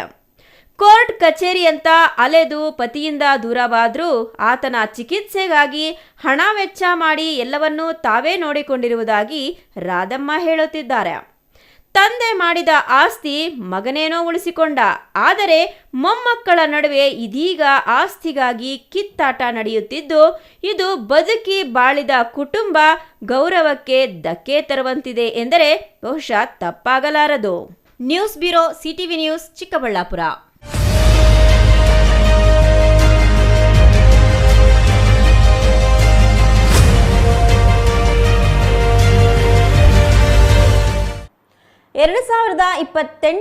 ರಾಜ್ಯ ವಿಧಾನಸಭಾ ಚುನಾವಣೆಯಲ್ಲಿ ಜೆಡಿಎಸ್ ಮತ್ತು ಎನ್ಡಿಎ ಮೈತ್ರಿಕೂಟದ ಮುಖ್ಯಮಂತ್ರಿಯಾಗಿ ಎಚ್.ಡಿ. ಕುಮಾರಸ್ವಾಮಿ ಅವರನ್ನ ನೋಡುವ ಗುರಿಯಿದ್ದು, ಈ ದಿಸೆಯಲ್ಲಿ ಪ್ರತಿ ವಿಧಾನಸಭಾ ಕ್ಷೇತ್ರದಿಂದ 15,000 ಡಿಜಿಟಲ್ ಸದಸ್ಯತ್ವದ ಗುರಿ ಹೊಂದಲಾಗಿದೆ ಎಂದು ಜೆಡಿಎಸ್ ಡಿಜಿಟಲ್ ಘಟಕದ ರಾಜ್ಯಾಧ್ಯಕ್ಷ ಚಂದನ್ ಗೌಡ ಹೇಳಿದರು.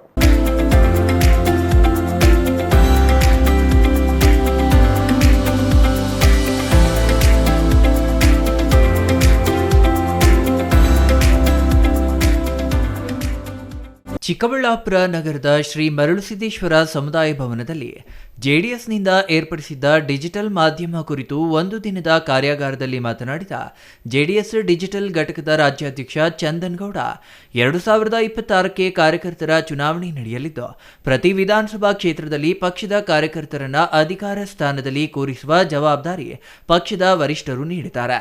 ಈ ದಿಸೆಯಲ್ಲಿ ರಾಜ್ಯದಾದ್ಯಂತ ಪ್ರವಾಸ ಮಾಡಿ ಡಿಜಿಟಲ್ ಸದಸ್ಯತ್ವ ಕಾರ್ಯಾಗಾರಗಳನ್ನು ನಡೆಸುತ್ತಿರುವುದಾಗಿ ಹೇಳಿದರು. ಕೇಂದ್ರ ಸಚಿವ ಎಚ್.ಡಿ. ಕುಮಾರಸ್ವಾಮಿ ಅವರನ್ನ ಮುಖ್ಯಮಂತ್ರಿ ಮಾಡುವುದೇ ನಮ್ಮ ಪಕ್ಷದ ಗುರಿಯಾಗಿದೆ. 2018ರಲ್ಲೂ ಇದೇ ಕಾರ್ಯಯೋಜನೆ ರೂಪಿಸಲಾಗಿತ್ತು ಎಂದರು. ಇವತ್ತು ಚಿಕ್ಕಬಳ್ಳಾಪುರದ ವಿಧಾನಸಭೆ ಇಡೀ ಚಿಕ್ಕಬಳ್ಳಾಪುರ ಜಿಲ್ಲೆಯ ವ್ಯಾಪ್ತಿಯಲ್ಲಿ ಸೋಷಿಯಲ್ ಮೀಡಿಯಾ ಕಾರ್ಯಾಗಾರನ ಹಮ್ಮಿಕೊಂಡಿದ್ವಿ. ರಾಜ್ಯವ್ಯಾಪಿ ಮಾಡ್ತಾ ಇದೀವಿ. ಅದೇ ಪ್ರಯುಕ್ತವಾಗಿ ಚಿಕ್ಕಬಳ್ಳಾಪುರ ಜಿಲ್ಲೆಯಲ್ಲಿ ನಾವು ಇವತ್ತು ಸಾಮಾಜಿಕ ಜಾಲತಾಣದ ಕಾರ್ಯಾಗಾರನ ಮಾಡಿದ್ವಿ. ಸರ್, ಇವತ್ತು ನಾವೇನಂದ್ರೆ 2026 ಏನಿದೆ, ಕಾರ್ಯಕರ್ತರುಗಳ ಚುನಾವಣೆ ನಮ್ಗೆ ಎದುರುಗಡೆ ಇದೆ. ಹಂಗಾಗಿ ನಾವು ಅದಕ್ಕೆ ಯಾವ ರೀತಿ ತಯಾರಿ ಆಗ್ಬೇಕು, ಸಾಮಾಜಿಕ ಜಾಲತಾಣನ ಹೇಗೆ ಉಪಯೋಗಿಸ್ಕೋಬೇಕು, ಇಲ್ಲಿ ಪದಾಧಿಕಾರಿಗಳನ್ನ ಯಾವ ರೀತಿ ಮಾಡಬೇಕು, ಆಮೇಲೆ ನಮ್ಮ ಡಿಜಿಟಲ್ ಮೆಂಬರ್ಶಿಪ್ನ ಜೆಡಿಎಸ್ ಇಂದ ಡಿಜಿಟಲ್ ಮೆಂಬರ್ಶಿಪ್ನ ನಾವು ಲಾಂಚ್ ಮಾಡಿದೀವಿ. ಅದನ್ನ ಯಾವ ರೀತಿ ಬೂತ್ ಮಟ್ಟಕ್ಕೆ ತಲುಪಿಸಬೇಕು, ಈ ಎಲ್ಲಾ ವಿಷಯಗಳ ಬಗ್ಗೆ ನಾವು ಚರ್ಚೆ ಮಾಡಿದ್ವಿ. ಜೆಡಿಎಸ್ ಜಿಲ್ಲಾಧ್ಯಕ್ಷ ಮುಕ್ತಾ ಮುನಿಯಪ್ಪ ಮಾತನಾಡಿ, ಸೋಷಿಯಲ್ ಮೀಡಿಯಾದಲ್ಲಿ ಹೇಗೆ ಪಕ್ಷದ ಕಾರ್ಯಕರ್ತರು ಕೆಲಸ ಮಾಡಿದ್ರೆ 2028ಕ್ಕೆ ಕುಮಾರಸ್ವಾಮಿ ಮುಖ್ಯಮಂತ್ರಿ ಆಗಲಿದ್ದಾರೆ ಎಂಬ ಬಗ್ಗೆ ಸಮಗ್ರ ಮಾಹಿತಿ ನೀಡಿದ್ದಾರೆ ಎಂದರು. ಇಂದು ಸಾಮಾಜಿಕ ಜಾಲತಾಣಗಳು ಪ್ರಚಾರದ ಭಾಗವಾಗಿರುವ ಕಾರಣ ಜೆಡಿಎಸ್ ಸಾಮಾಜಿಕ ಜಾಲತಾಣಗಳನ್ನು ಸಮರ್ಥವಾಗಿ ಬಳಸಿಕೊಳ್ಳುತ್ತಿದೆ. ರಾಜ್ಯಾಧ್ಯಕ್ಷರು ನೀಡುವ ಸೂಚನೆಗಳಂತೆ ಜಿಲ್ಲೆಯಲ್ಲಿ ಸೋಷಿಯಲ್ ಮೀಡಿಯಾ ಮೀಡಿಯಾ ಘಟಕವನ್ನು ಬಲಗೊಳಿಸಲಾಗುವುದು ಎಂದರು. ಇವತ್ತಿನ ಕಾರ್ಯಕ್ರಮ ನಮ್ಮ ಸೋಷಿಯಲ್ ಮೀಡಿಯಾ ರಾಜ್ಯಾಧ್ಯಕ್ಷರಾದಂಥ ಚಂದನ್ ಅವರು ಒಂದು ಆದೇಶ ಕೊಟ್ಟಿದ್ರು. 26ನೇ ತಾರೀಕು ನಿಮ್ಮ ಜಿಲ್ಲೆಯಲ್ಲಿ ನಾವು ಪ್ರವಾಸ ಕೈಗೊಳ್ತಾ ಇದ್ದೀವಿ, ಆದ್ರಿಂದ ನಿಮ್ಮ ತಾಲೂಕು ಪಕ್ಕದಲ್ಲಿ ಯಾವ್ಯಾವ ಇದೆ ಅಂತ ಹೇಳಿದ್ರು. ಬಾಗೇಪಲ್ಲಿ, ಮಂಚೇನಹಳ್ಳಿ ಮತ್ತು ಗೌರಿಬಿದನೂರು ಎಲ್ಲ ಸೇರಿ ಒಟ್ಟಾಗಿ ಇವತ್ತು ಚಿಕ್ಕಬಳ್ಳಾಪುರ ಸಮುದಾಯ ಭವನದಲ್ಲಿ ಇವತ್ತು ಏರ್ಪಡಿಸಿದ್ವಿ. ಅದಕ್ಕೆ ಬಂದು ನಮ್ಮ ಚಂದನ್ ಅವರು ಬಂದು ಏನು ಪಾಲನೆ ಮಾಡಬೇಕು, ಸೋಷಿಯಲ್ ಮೀಡಿಯಾದಲ್ಲಿ ನಾವು ಯಾವ ರೀತಿ ಕೆಲಸ ಮಾಡಿದ್ರೆ 2028 ಕುಮಾರಸ್ವಾಮಿ ಮುಖ್ಯಮಂತ್ರಿ ಮಾಡಬೇಕಾದ್ರೆ ಸೋಷಿಯಲ್ ಮೀಡಿಯಾ ಇವತ್ತು ಅವಶ್ಯಕತೆ ಇದೆ ಅಂತೇಳಿ ಒತ್ತಿ ಹೇಳಿದ್ದಾರೆ. ಅದೇ ರೀತಿ ಏನೇನು ಮಾಡಬೇಕು, ಯಾವ್ಯಾವ ವಿಭಾಗಗಳನ್ನ ನೀವು ಕರ್ತವ್ಯವಾಗಿ ಮಾಡಬೇಕು, ನಾನು ಪ್ರತಿಯೊಂದು ವಿಚಾರಣೆ ಮಾಡ್ತಾ ಇರ್ತೇನೆ, ನೀವು ಸೂಕ್ತ ಕ್ರಮ ಕೈಗೊಳ್ಳಲೇಬೇಕು ಅಂತ ನಮಗೆ ಸೂಕ್ತ ಆದೇಶ ನೀಡಿದ್ದಾರೆ. ಆ ಆದೇಶದ ಪ್ರಕಾರವಾಗಿ ನಾವು ಮುಂದಿನ ದಿನಗಳಲ್ಲಿ ಎಲ್ಲ ನಮ್ಮ ಜಿಲ್ಲಾ ಮುಖಂಡರು ತಿರ್ಗಾ ಪುನಃ ನಾವು ಕರೆದು ಒಂದು ಮೀಟಿಂಗ್ ಮಾಡಿ ಈ 2028 ರಾಜ್ಯದ NDA ಮುಖ್ಯಮಂತ್ರಿ ಕುಮಾರಸ್ವಾಮಿ ಮಾಡಿದ್ರೆ ಯಾವ ರೀತಿ ನಾವು ಕೈಗೊಳ್ಳಬೇಕು ಆ ರೀತಿ ಮಾಡ್ತೀವಿ. ಅಭ್ಯರ್ಥಿಗಳನ್ನ ಯಾರು ಅವ್ರು ಆಯ್ಕೆ ಮಾಡಿ ಕಳಿಸ್ತಾರೋ ಆ ಅಭ್ಯರ್ಥಿಗಳಿಗೆ ನಾವು ಸಹಕಾರ ಕೊಡ್ತೀವಿ. ಇಲ್ಲೇನೆ ತೌಡನಹಳ್ಳಿ ರಮೇಶ್, ಸಿಟಿವಿ ನ್ಯೂಸ್, ಚಿಕ್ಕಬಳ್ಳಾಪುರ.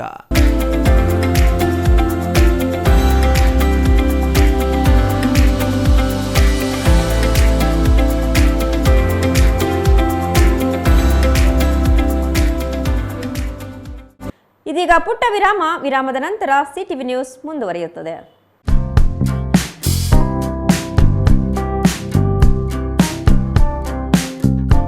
ಅಸ್ತ್ರ ಕ್ಲಿನಿಕ್, ನೋವು ನಿವಾರಣೆ ಮತ್ತು ಕ್ಷೇಮ clinic, opposite to railway station, Chamarajpet, Chikkaballapur town. Mobile ಸಂಖ್ಯೆ 8310196623. ಚಿಕ್ಕಬಳ್ಳಾಪುರದಲ್ಲಿ 5 ವರ್ಷಗಳಿಂದ ಉತ್ತಮ ಸೇವೆಯನ್ನ ನೀಡುತ್ತಿದೆ ಅಸ್ತ್ರ ಕ್ಲಿನಿಕ್. ನಿಮಗೆ ಯಾವುದೇ ರೀತಿಯ ನೋವುಗಳಿರಲಿ ಒಮ್ಮೆ ಭೇಟಿ ಕೊಡಿ ಅಸ್ತ್ರ ಕ್ಲಿನಿಕ್ಗೆ. ಡಾಕ್ಟರ್ ಶ್ರವಣ್ ಕುಮಾರ್ ಅವರು ಯಾವುದೇ ಶಸ್ತ್ರಚಿಕಿತ್ಸೆ ಇಲ್ಲದೆ ಆಧುನಿಕ ರೀತಿಯ ಚಿಕಿತ್ಸೆಯನ್ನ ನೀಡುತ್ತಾರೆ. ನಮ್ಮಲ್ಲಿ ಲಭ್ಯವಿರುವ ಚಿಕಿತ್ಸೆಗಳು: ಸ್ಕ್ಯಾನಿಂಗ್ ಮೂಲಕ ನಿಮ್ಮ ನೋವನ್ನು ಪತ್ತೆ ಹಚ್ಚಿ ಇಂಜೆಕ್ಷನ್ ಮೂಲಕ ನೋವು ನಿವಾರಣೆ ಮಾಡುತ್ತಾರೆ. ಯಾವುದೇ ಹಳೆಯ ನೋವುಗಳಿರಲಿ ಇಲ್ಲಿದೆ ಸೂಕ್ತವಾದ ಚಿಕಿತ್ಸೆ. ರೀಜನರೇಟಿವ್ ಥೆರಪಿ, ಕೀಲು ನೋವು, ಸಂಧಿವಾತ, migraine, cancer, frozen shoulder, sciatica, ನರಗಳ ದೌರ್ಬಲ್ಯ ರೋಗಗಳಿಗೆ ಸೂಕ್ತ ಚಿಕಿತ್ಸೆ ಪಡೆಯಬಹುದು. Integrative medicine, physiotherapy and wellness, weight management, nutrition treatment ಲಭ್ಯವಿದೆ. ಸೂಕ್ತವಾದ ಚಿಕಿತ್ಸೆಗಾಗಿ ನೀವು ಅಲ್ಲಿ ಇಲ್ಲಿ ಅಲಿಯಬೇಕಿಲ್ಲ. ಒಮ್ಮೆ ಭೇಟಿ ಕೊಡಿ ನಮ್ಮ ಅಸ್ತ್ರ ಕ್ಲಿನಿಕ್ಗೆ. ಅಸ್ತ್ರ ಕ್ಲಿನಿಕ್ ನೋವು ನಿವಾರಣೆ ಮತ್ತು ಕ್ಷೇಮ clinic, opposite railway station, Chamarajpet, Chikkaballapur town. Mobile ಸಂಖ್ಯೆ 8310196623.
ವಿಷಯ ಗೊತ್ತಾಯ್ತಾ? ಮನೆ ಇಂಟೀರಿಯರ್ಸ್ಗೂ ಸಹ ಇವಾಗ EMI ಪೇ ಮಾಡಬಹುದು. ಮನೆ ಕಚ್ಚಿದ ಮೇಲೆ ಇಂಟೀರಿಯರ್ಗೆ ತುಂಬಾನೇ ತಲೆ ಕೆಡ್ಸ್ಕೊತೀವಿ. ಯುನೀಕ್ ಆಗಿರ್ಬೇಕು, ಡಿಫ್ರೆಂಟ್ ಆಗಿರ್ಬೇಕು, ಮಾಡರ್ನ್ ಆಗಿರ್ಬೇಕು ಅಂತ. ಇದಕ್ಕೆಲ್ಲ ಒಂದು ಸೂಪರ್ ಸೊಲ್ಯೂಷನ್ ಕೊಡಬೇಕು ಅಂದ್ರೆ SMH hardware and innovations Chikkaballapur. ಇಡೀ ಬ್ಯಾಂಗ್ಳೂರಲ್ಲಿ ಕಂಪೇರ್ ಮಾಡಿದ್ರೆ ಇವ್ರು ಕೊಡೋ ರೇಟ್ಸ್ ತುಂಬಾನೇ ಅಫೋರ್ಡಬಲ್. ಇವ್ರದೇ ಆದಂತ ಸ್ವಂತ ಮ್ಯಾನುಫ್ಯಾಕ್ಚರಿಂಗ್ ಯೂನಿಟ್ ಇದೆ. Make in India, 25 years of experience. 80% of their clients ಬ್ಯಾಂಗ್ಳೂರಲ್ಲೇ ಇರೋದು. ನಿಮ್ ಮನೆಗೆ ಬಂದು ವಿಸಿಟ್ ಮಾಡಿ ನಿಮ್ಗೆ ನೀಟ್ ಆಗಿ ಡಿಸೈನ್ ಮತ್ತು ಎಕ್ಸ್ಪ್ಲನೇಷನ್ ಮಾಡಿ ಯಾವ ತರ ಮಾಡಬಹುದು ಅಂತ ಕ್ಲಾರಿಟಿನೂ ಕೊಡ್ತಾರೆ. ಇಂಟೀರಿಯರ್ಸ್ ಗೆ ಬೇಕಿರೋ ಎಲ್ಲ ಐಟಮ್ ಇವ್ರ ಹತ್ರ ಸಿಗುತ್ತೆ. You will get it at the very very best price ಅಂತಾನೆ ಹೇಳ್ಬೋದು. ಮನೆ ಹೊಸಲಿಂದ ಹಿಡಿದು ಹಾಲ್, ಬೆಡ್ರೂಮ್, ಕಿಚನ್ ಎಲ್ಲಾನು ಇವ್ರ ಹತ್ರ ನೀಟ್ ಆಗಿ ಡಿಸೈನ್ ಮಾಡ್ಕೋಬಹುದು. ಈ ವಿಡಿಯೋನ ಬೇಗ ನಿಮ್ ಫ್ರೆಂಡ್ಸ್ ಅಂಡ್ ಫ್ಯಾಮಿಲೀಸ್ಗೆ ಶೇರ್ ಮಾಡಿ, ತುಂಬಾನೇ ಯೂಸ್ ಆಗುತ್ತೆ.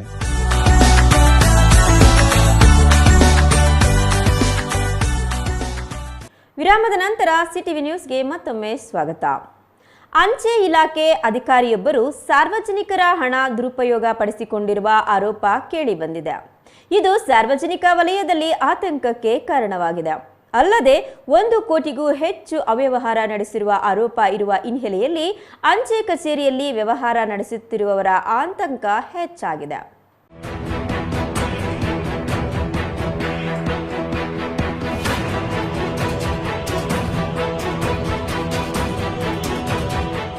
ಗೌರಿಬಿದನೂರು ತಾಲೂಕಿನ ಹಾಲಗನಹಳ್ಳಿ ಪೋಸ್ಟ್ ಆಫೀಸ್ನಲ್ಲಿ ಭಾರೀ ಅವ್ಯವಹಾರ ನಡೆದಿರುವ ಆರೋಪ ಕೇಳಿಬಂದಿದೆ. ಇದು ಸಾರ್ವಜನಿಕ ವಲಯದಲ್ಲಿ ತೀವ್ರ ಆತಂಕ ಮೂಡಿಸಿದೆ. ಪೋಸ್ಟ್ ಆಫೀಸ್ ಅಧಿಕಾರಿ ರಮ್ಯಾ ಎಂಬುವರು ಸಾರ್ವಜನಿಕರ ಉಳಿತಾಯ ಹಣ ದುರುಪಯೋಗ ಪಡಿಸಿಕೊಂಡು 1 ಕೋಟಿ ರೂಪಾಯಿಗೂ ಹೆಚ್ಚು ಹಣ ಗುಳುಂ ಮಾಡಿದ್ದಾರೆ ಎಂಬ ಆರೋಪಗಳು ಕೇಳಿಬಂದಿವೆ. ಪೋಸ್ಟ್ ಆಫೀಸ್ನ ವಿವಿಧ ಉಳಿತಾಯ ಹಾಗೂ ಸರ್ಕಾರಿ ಯೋಜನೆಗಳ ಅಡಿಯಲ್ಲಿ ಹಣ ಜಮಾ ಮಾಡಿದ್ದ 200ಕ್ಕೂ ಹೆಚ್ಚು ಖಾತೆದಾರರ ಖಾತೆಗಳಿಂದ ಹಣ ಕಾಣೆಯಾಗಿದೆ. ಸಾರ್ವಜನಿಕರಿಂದ ನಗದು ರೂಪದಲ್ಲಿ ಹಣ ಸ್ವೀಕರಿಸಿ ಆ ಹಣವನ್ನು ಖಾತೆಗಳಿಗೆ ಜಮಾ ಮಾಡದೆ ಸ್ವಂತ ಬಳಕೆಗೆ ತೆಗೆದುಕೊಂಡಿದ್ದಾರೆ ಎಂದು ಸಂತ್ರಸ್ತರು ಆರೋಪಿಸಿದ್ದಾರೆ. ಖಾತೆಗಳಲ್ಲಿ ಹಣ ಇಲ್ಲದಿರುವುದು ಗೊತ್ತಾದ ನಂತರ ಗ್ರಾಹಕರು ಪೋಸ್ಟ್ ಆಫೀಸ್ಗೆ ತೆರಳಿ ವಿಚಾರಣೆ ನಡೆಸಿದರೂ ಸಮರ್ಪಕ ಉತ್ತರ ಸಿಗದ ಹಿನ್ನೆಲೆ ಆಕ್ರೋಶಗೊಂಡಿರುವ ಸಾರ್ವಜನಿಕರು ಪೋಸ್ಟ್ ಆಫೀಸ್ಗೆ ಬೀಗ ಜಡಿದು ಪ್ರತಿಭಟನೆ ನಡೆಸಿದರು. ಇದರಿಂದ ಕೆಲಕಾಲ ಸ್ಥಳದಲ್ಲಿ ಉದ್ವಿಗ್ನ ವಾತಾವರಣ ನಿರ್ಮಾಣವಾಯಿತು. ಸತೀಶ್ ಕುಮಾರ್ ಅಂತ ನಮ್ದು ಹಾಲಗನಹಳ್ಳಿ. ನಾನು ಬಂದು ಇಲ್ಲಿ ಪೋಸ್ಟ್ ಆಫೀಸ್ ಹತ್ರ ರಮ್ಯಾ ಅನ್ನೋ ಹುಡುಗಿ ಇಲ್ಲಿ ಪೋಸ್ಟ್ ಆಫೀಸ್ ಅಲ್ಲಿ ಕೆಲಸ ಮಾಡ್ತಾ ಇದೆ. ನಾನು 19ನೇ ತಾರೀಕು 8ನೇ ತಿಂಗಳು 25ನೇ ತಾರೀಕು 5 ಲಕ್ಷ ಅಮೌಂಟ್ ಕಟ್ಟಿದ್ದೆ ಇಲ್ಲಿ. ಬಟ್ ಒಂದು 14ನೇ ತಾರೀಕು 10ನೇ ತಿಂಗಳು ಅಂದ್ರೆ 2 ತಿಂಗಳಾದ್ಮೇಲೆ ನಾನು ಒಂದು 5,000 ರೂಪಾಯಿ ಬಡ್ಡಿ ಅಂತ ತಗೊಂಡೆ. ಮಿಕ್ಕಿದ್ದು ನನ್ನ ಅಮೌಂಟ್ 5,1,066 ರೂಪಾಯಿ ಅಕೌಂಟ್ ಅಲ್ಲಿ ಬರ್ದಿದೆ, ಸೀಲ್ ಹಾಕಿದೆ, ಸೈನ್ ಹಾಕಿದೆ. ಇದರಲ್ಲಿ ಈಗ ಚೆಕ್ ಮಾಡ್ಸಿದ್ರೆ ಬರೀ 500 ರೂಪಾಯಿ ಇದೆ. ಬಟ್ ನಾನು ಫೋನ್ ಮಾಡಿ ಅವ್ರಿಗೆ ಕೇಳಿದಾಗ ಅಲ್ಲ ಇದು ಸ್ಕ್ಯಾಮ್ ಆಗಿದೆ, ನಾನೆಲ್ಲ ನಿಮ್ ದುಡ್ಡು ಕಟ್ಕೊಡ್ತೀನಿ, 5 ಲಕ್ಷ ರೂಪಾಯಿ ನಿಮ್ದು ರಿಟರ್ನ್ ಕೊಡ್ತೀನಿ ಅಂತ ಫೋನ್ ನನ್ನ ಕಾಲಲ್ಲಿ ರೆಕಾರ್ಡ್ ಇದೆ. ಇದು ನನಗೆ ನ್ಯಾಯ ಮಾಡ್ಕೊಡ್ಬೇಕು ಅಂತ ಕೇಳ್ಕೊಂಡು 5 ಲಕ್ಷ ನನ್ನ ಅಕೌಂಟ್ ಅಲ್ಲಿ ಇದೆ ಬರ್ದಿದೆ. ಬಟ್ ಅಲ್ಲಿ ಚೆಕ್ ಮಾಡಿದ್ರೆ ಬರೀ 500 ರೂಪಾಯಿ ಇದೆ. ಇಲ್ಲ ಗೊತ್ತಿರ್ಲಿಲ್ಲ. ಸ್ಲಿಪ್ ಇಲ್ಲ, ಬುಕ್ ಇದೆ, ಬುಕ್ ಅಲ್ಲಿ ಬರ್ಕೊಟ್ಟಿರೋದಿದೆ, ಅವ್ರಿಗೆ ಸೀಲ್ ಹಾಕಿರೋದಿದೆ. ಬಟ್ ಆ ಬುಕ್ ಕೂಡ ಅವ್ರಿಗೆ ಮನೆ ಇಸ್ಕೊಂಡು ಹೋಗಿದೆ ಎಲ್ಲರ ಹತ್ರ. ತಮ್ಮ ಜೀವನ ಪೂರ್ತಿ ಉಳಿಸಿದ ಹಣ ಕಳೆದುಕೊಂಡಿರುವ ಖಾತೆದಾರರು ಮಾನಸಿಕವಾಗಿ ಕುಗ್ಗಿ ಹೋಗಿದ್ದು ಕೂಡಲೇ ತನಿಖೆ ನಡೆಸಿ ಹಣ ವಾಪಸ್ಸು ಕೊಡಿಸುವಂತೆ ಸಂಬಂಧಪಟ್ಟ ಅಧಿಕಾರಿಗಳು ಮತ್ತು ಸರ್ಕಾರದ ಗಮನ ಸೆಳೆಯುತ್ತಿದ್ದಾರೆ. ಘಟನೆಗೆ ಸಂಬಂಧಿಸಿ ಅಂಚೆ ಇಲಾಖೆ ಮೇಲಧಿಕಾರಿಗಳು ಸ್ಥಳಕ್ಕೆ ಭೇಟಿ ನೀಡಿ ಪರಿಶೀಲನೆ ನಡೆಸುವ ಸಾಧ್ಯತೆ ಇದ್ದು ಅಧಿಕಾರಿ ರಮ್ಯಾ ವಿರುದ್ಧ ಶಿಸ್ತು ಕ್ರಮ ಹಾಗೂ ಕ್ರಿಮಿನಲ್ ಪ್ರಕರಣ ದಾಖಲಿಸುವಂತೆ ಸಾರ್ವಜನಿಕರು ಆಗ್ರಹಿಸಿದ್ದಾರೆ. ಪೋಸ್ಟ್ ಆಫೀಸ್ ಅಲ್ಲಿ ದುಡ್ಡು ಕಟ್ಸ್ಕೊಂಡು ಸುಮ್ಮನೆ ಬಿಲ್ಗಳು ಕೊಟ್ಟು ಅಲ್ಲಿ ಅಮೌಂಟ್ ಅಕೌಂಟಲ್ಲಿ ಹಾಕಿಲ್ಲ. ಎಲ್ಲ ಪೋಸ್ಟ್ ಆಫೀಸ್ ರಮ್ಯಾ ಅವರೇ ಇದು ಮಾಡೋರೆ, ಅದಕ್ಕೆ ನ್ಯಾಯ ಕೊಡಿಸ್ಬೇಕಾಗಿ. ಎಷ್ಟು ಅಮೌಂಟ್ ಫ್ರಾಡ್ ಆಗಿದೆ ಸರ್? ಮತ್ತೆ 1 ಕೋಟಿವರೆಗೂ ಫ್ರಾಡ್ ಆಗಿದೆ. 1 ಕೋಟಿ ರೂಪಾಯಿವರೆಗೂ ಫ್ರಾಡ್ ಆಗಿದೆ. ಏನಿಲ್ಲ, ಅಕೌಂಟ್ ದುಡ್ಡು ತಂದು ಕೊಟ್ಟವ್ರೆ, ಹುಡುಗಿ ಮೇಲೆ ನಂಬಿಕೆ ಇತ್ತು, ಜನ ಆಯ್ತು ಕಟ್ತಾರೆ ಅಂತ ಕೊಟ್ಬಿಟ್ಟು ಹೋಗ್ತಾವ್ರೆ. ಆ ಹುಡುಗಿ ಏನ್ ಬೇಕೋ ಅದು ಮಾಡ್ಕೊಂಡೆ. Manjunath, CTV news, Gauribidanur.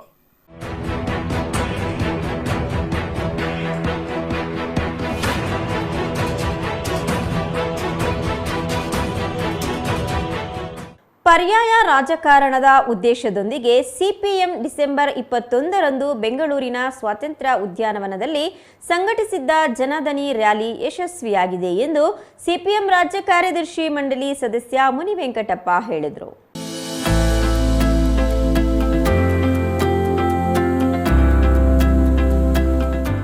ಬಾಗೇಪಲ್ಲಿ ಪಟ್ಟಣದ ಸಿಪಿಎಂ ಪಕ್ಷದ ಸುಂದರಯ್ಯ ಭವನದಲ್ಲಿ ಅವಿರೋಧವಾಗಿ ಆಯ್ಕೆಯಾದ ಕಾರ್ಯನಿರತ ಪತ್ರಕರ್ತರ ಸಂಘದ ಪದಾಧಿಕಾರಿಗಳನ್ನು ಸನ್ಮಾನಿಸಿ ಮಾತನಾಡಿದ ಮುನಿವೆಂಕಟಪ್ಪ, 1000ಕ್ಕೂ ಹೆಚ್ಚು ಸಿಪಿಎಂ ತಂಡಗಳು ರಾಜ್ಯದ ಎಲ್ಲಾ ಜಿಲ್ಲೆಗಳಲ್ಲಿ ಸುಮಾರು 5 ಲಕ್ಷಕ್ಕೂ ಹೆಚ್ಚಿನ ಮನೆಗಳಿಗೆ ಭೇಟಿ ನೀಡಿ ಜನರ ಸಮಸ್ಯೆಗಳನ್ನು ಚರ್ಚಿಸಿ ವಂತಿಗೆ ನೀಡಿ ಸಭೆಯನ್ನ ಯಶಸ್ವಿಯಾಗಿ ನಡೆಸಿಕೊಟ್ಟಿರುವುದಕ್ಕೆ ಅಭಿನಂದನೆಗಳನ್ನು ತಿಳಿಸಿದರು.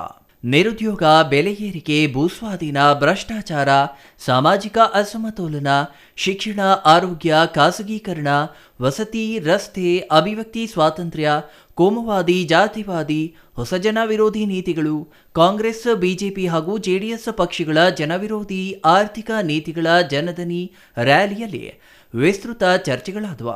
ಸಿಪಿಎಂ ಪಕ್ಷ ಮುಂದಿನ ದಿನಗಳಲ್ಲಿ ಜನತೆಯ ಸಮಸ್ಯೆಗಳ ಆಧಾರದಲ್ಲಿ ಚಳುವಳಿಗಳನ್ನು, ಹೋರಾಟಗಳನ್ನು ತೀವ್ರಗೊಳಿಸಲು ತೀರ್ಮಾನಿಸಲಾಗಿದೆ. ವಿಶಾಲವಾದ ಪ್ರಜಾಸತ್ತಾತ್ಮಕ ಪರ್ಯಾಯವನ್ನು ರಾಜ್ಯದಲ್ಲಿ ಕಟ್ಟಿ ಬೆಳೆಸಲು ತೀರ್ಮಾನಿಸಲಾಗಿದೆ ಎಂದರು.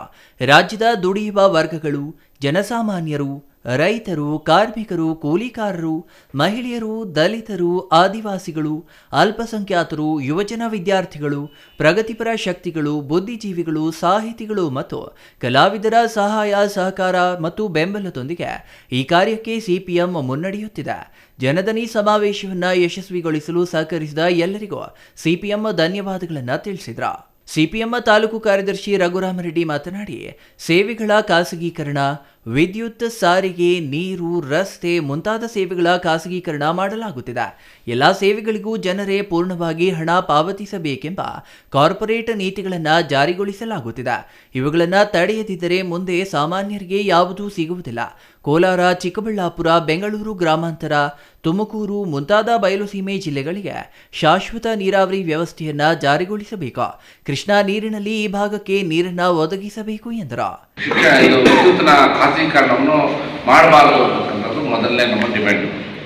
ಎರಡನೇದಾಗಿ ಅದೇ ಇದರಲ್ಲಿ ಈ ಪಡಿತರ ಚೀಟಿದು ಇವಾಗ ರದ್ದು ಮಾಡಿದ್ದಾರೆ. ಈ ನಡುವೆ 1300 ಚೀಟಿ ನಮ್ಮ ಇದರಲ್ಲಿ ಕೂಡ ಮಾಡಿರಬೇಕು. ಅವ್ರು ಹೇಳ್ತಕ್ಕಂಥದ್ದೇನಂದರೆ, ನಾನು ಯಾಕೆ ಇದನ್ನು ಹೇಳ್ತಾ ಇದ್ದೀನಿ ಅಂದರೆ, ಈಗ ಕಾಂಗ್ರೆಸ್ ಪಕ್ಷ ಅಧಿಕಾರಕ್ಕೆ ಬರುವಾಗ ಅವ್ರು ಹೇಳ್ತಿರ್ತಕ್ಕಂಥದ್ದೇನು, ನಾವು ಅನ್ನಭಾಗ್ಯವನ್ನು ಕೊಡ್ತೇವೆ, ನಾವು ಬಡವರ ಪರವಾದ ಸರ್ಕಾರವನ್ನು ಮಾಡ್ತೇವೆ ಅಂತ. ನಾವು ಇದುವರೆಗೂ ಕೂಡ ಆ ಒಂದು ಏನು ಬಡವರಿಗೋಸ್ಕರ ಕೊಟ್ಟಿರ್ತಕ್ಕಂಥ ಯೋಜನೆಗಳನ್ನು ನಾವು ಗೌರವಿಸ್ತೀವಿ, ಇನ್ನೂ ಮುಂದುವರಿಸಬೇಕು ಅಂತ ಸಿಪಿಎಂ ಪಕ್ಷ ಒತ್ತಾಯ ಮಾಡ್ತಾರೆ. ಆದರೆ ಒಂದು ಕಡೆ ವಿದ್ಯುತ್ತು ಈಗ ಬಡವರು ಫ್ರೀಯಾಗಿ ಕೊಡ್ತಾ ಇರ್ತಕ್ಕಂಥ ಕಡೆ ಮೀಟ್ರು ಅಳವಡಿಸ್ಬಿಟ್ರು. ಭಾಗ್ಯಜ್ಯೋತಿ ಇರ್ತಿತ್ತು, ಭಾಗ್ಯಜ್ಯೋತಿ ಫ್ರೀ ಕರೆಂಟ್ ಇರ್ತಿತ್ತು, ಅಲ್ಲೂ ಕೂಡ ಇವರು ಮೀಟ್ರುಗಳನ್ನು ಇದು ಮಾಡಿದ್ದಾರೆ. ಅವ್ರಿಗೂ ಕೂಡ ಇವತ್ತು ಈ ಬಿಲ್ಲನ್ನು ಕೊಟ್ಟಿದ್ದಾರೆ. ಸೊ ಹಂಗಾಗಿ ಅದನ್ನು ಪರಿಷ್ಕಾರ ಮಾಡಬೇಕು. ಈ ಪಡಿತರ ಚೀಟಿದು ಅಷ್ಟೇ. ಈಗ ಅವ್ರು ಹೇಳ್ತಕ್ಕಂಥದ್ದು ಏನಂದರೆ, 1,20,000 ವಾರ್ಷಿಕ ಆದಾಯ ಇದ್ದರೆ ಅದನ್ನು ನಾವು ಕಡಿತ ಮಾಡಿದ್ದೀವಿ ಅಂತ ಮಾನ್ಯ KH ಮುನಿಯಪ್ಪನವರು ಮೊನ್ನೆ ಸ್ಟೇಟ್ಮೆಂಟ್ ಕೊಟ್ಟಿದ್ದಾರೆ. ಈಗ ಅವ್ರು ಹೇಳ್ತಾರೆ 13 ಲಕ್ಷ ಕಾರ್ಡ್ಗಳನ್ನು ಆಲ್ರೆಡಿ BPL to APL ಆಗಿಬಿಟ್ಟಿದೆ. ಇದಕ್ಕೆ ಮೂಲ ಕಾರಣ ಅವ್ರು ಹೇಳ್ತಾ ಇರೋದು, ಕೇಂದ್ರ ಸರ್ಕಾರ ಒತ್ತಡ ಇರ್ತಾ ಇದೆ, ನೀವು ತೆಗಿಬೇಕಿಲ್ಲ ಅಂತ. ನಾವು ಹೇಳ್ತಕ್ಕಂಥದ್ದೇನು, ನೀವು ಅನ್ನಭಾಗ್ಯ ಕೊಡ್ತೀವಿ ಅನ್ನುವಾಗ ನೀವು ಹೇಳಿದ್ದೇನು, ಪ್ರತಿಯೊಬ್ಬರು ಕೂಡ ಹಸಿವಿನಿಂದ ಸಾಯಬಾರದು, ಪ್ರತಿಯೊಬ್ಬರಿಗೂ ಅನ್ನ ಬೇಕು ಅಂತೇಳಿ ಹೇಳ್ತಕ್ಕಂಥ ನೀವು ಕೇಂದ್ರ ಸರ್ಕಾರ ಮಾಡ್ತಾ ಇರ್ತಕ್ಕಂಥ ತಪ್ಪೆ. ಅದನ್ನು ನಾವು ಎರಡನೇ ಮಾತಿಲ್ಲ, ಅದನ್ನು ನಾವು ಖಂಡಿಸ್ತೀವಿ. ನೀವು ಈಗ ಏಕಾಏಕಿ ನೀವು ಪರಿಶೀಲನೆ ಮಾಡ್ದೇನೆ 13 ಲಕ್ಷ ಕಾರ್ಡ್ಗಳನ್ನು ರದ್ದು ಮಾಡ್ತಾ ಇರೋದ್ರಿಂದ ಇದು ಬಾಗೇಪಲ್ಲಿ ಕ್ಷೇತ್ರದಲ್ಲಿ ದೊಡ್ಡ ಸಮಸ್ಯೆ ಇದೆ. Ganesh R, CTV news, Bagepalli.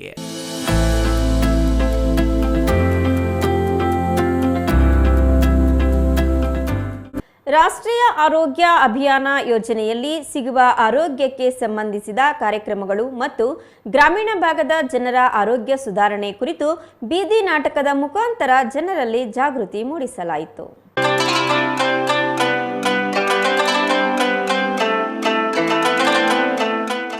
Sidlaghatta bus ನಿಲ್ದಾಣದ ಬಳಿ ಆರೋಗ್ಯವೇ ಭಾಗ್ಯ ಎಂಬ ನುಡಿಯೊಂದಿಗೆ ತಾಯಿ ಮಗು ಆರೈಕೆ, ತಂಬಾಕು ಸೇವನೆಯಿಂದ ಬರುವ ಕ್ಯಾನ್ಸರ್ ರೋಗ, ಭ್ರೂಣಲಿಂಗ ಪತ್ತೆ, ಬಾಲ್ಯ ವಿವಾಹ, ನಾಯಿ ಕಡಿತ, ಹಾವು ಕಡಿತ, ಆರೋಗ್ಯ ಕಾರ್ಡ್ ಮೊದಲಾದ ಆರೋಗ್ಯ ಮುನ್ನೆಚ್ಚರಿಕೆಗಳು, ಚಿಕಿತ್ಸೆಗಳು ಮತ್ತು ಆರೋಗ್ಯ ಯೋಜನೆಗಳ ಕುರಿತು ಜನರಿಗೆ ಮನಮುಟ್ಟುವಂತೆ ಜಾಗೃತಿ ಗೀತೆಗಳು, ಬೀದಿ ನಾಟಕವನ್ನು ಅಭಿನಯಿಸುವ ಮುಖಾಂತರ ತಿಳಿಸಿಕೊಟ್ರು.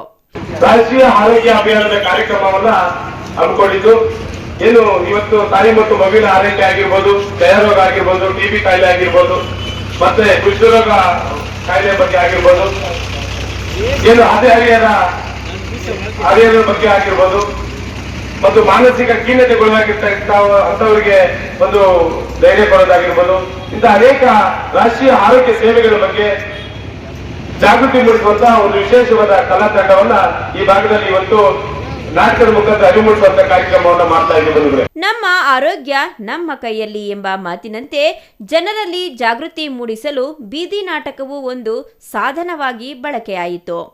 ಜನರಿಗೆ ಅರ್ಥವಾಗುವ ರೀತಿಯಲ್ಲಿ ನಾಟಕಗಳನ್ನು ಮಾಡುತ್ತಾ ಜನರ ಮನಸ್ಸನ್ನ ಗೆಲ್ಲುವ ಮೂಲಕ ಆರೋಗ್ಯ ಕುರಿತು ಜಾಗೃತಿಯನ್ನ ಮೂಡಿಸಿದ್ರು. ಕಲಾ ತಂಡದ ಕಲಾವಿದರಾದ ಗೊಲ್ಲಹಳ್ಳಿ ನಾರಾಯಣಸ್ವಾಮಿ, ಶ್ರೀನಿವಾಸ್, ರಾಮಸ್ವಾಮಿ, ಇಂದ್ರಾಣಿ, ಮುನಿರಾಜು, ಲಕ್ಷ್ಮೀದೇವಿ, ವೆಂಕಟರಮಣ, ಸಂಘದ ಅಧ್ಯಕ್ಷ ಎನ್ ಶ್ರೀನಿವಾಸ್, ಸರ್ಕಾರಿ ಆಸ್ಪತ್ರೆಯ ಆಡಳಿತ ವೈದ್ಯಾಧಿಕಾರಿ ಡಾಕ್ಟರ್ ಮೋಹನ್ ಇದ್ದರು. ಛಾಯಾ ರಮೇಶ್, ಸಿಟಿವಿ ನ್ಯೂಸ್, ಶಿಡ್ಲಘಟ್ಟ.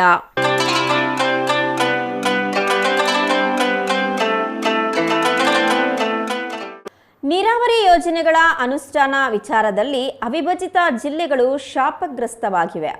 ಅಪಾಯಕಾರಿ ತ್ಯಾಜ್ಯ ನೀರಿನಿಂದಲೇ ಈ ಜಿಲ್ಲೆಗಳ ನೀರಾವರಿ ಬೇಡಿಕೆ ಈಡೇರಿಸಲು ಸರ್ಕಾರಗಳು ಚಿಂತನೆ ನಡೆಸಿದ್ದು, ಸರ್ಕಾರದ ಈ ಕ್ರಮ ಖಂಡಿಸಿ ಮತ್ತು ಕುಡಿಯಲು, ವ್ಯವಸಾಯಕ್ಕೆ ಶುದ್ಧ ನೀರು ನೀಡಲು ಆಗ್ರಹಿಸಿ ಮತ್ತೆ ಹೋರಾಟಕ್ಕೆ ಶಾಶ್ವತ ನೀರಾವರಿ ಹೋರಾಟ ಸಮಿತಿ ಸಿದ್ಧವಾಗುತ್ತಿದೆ.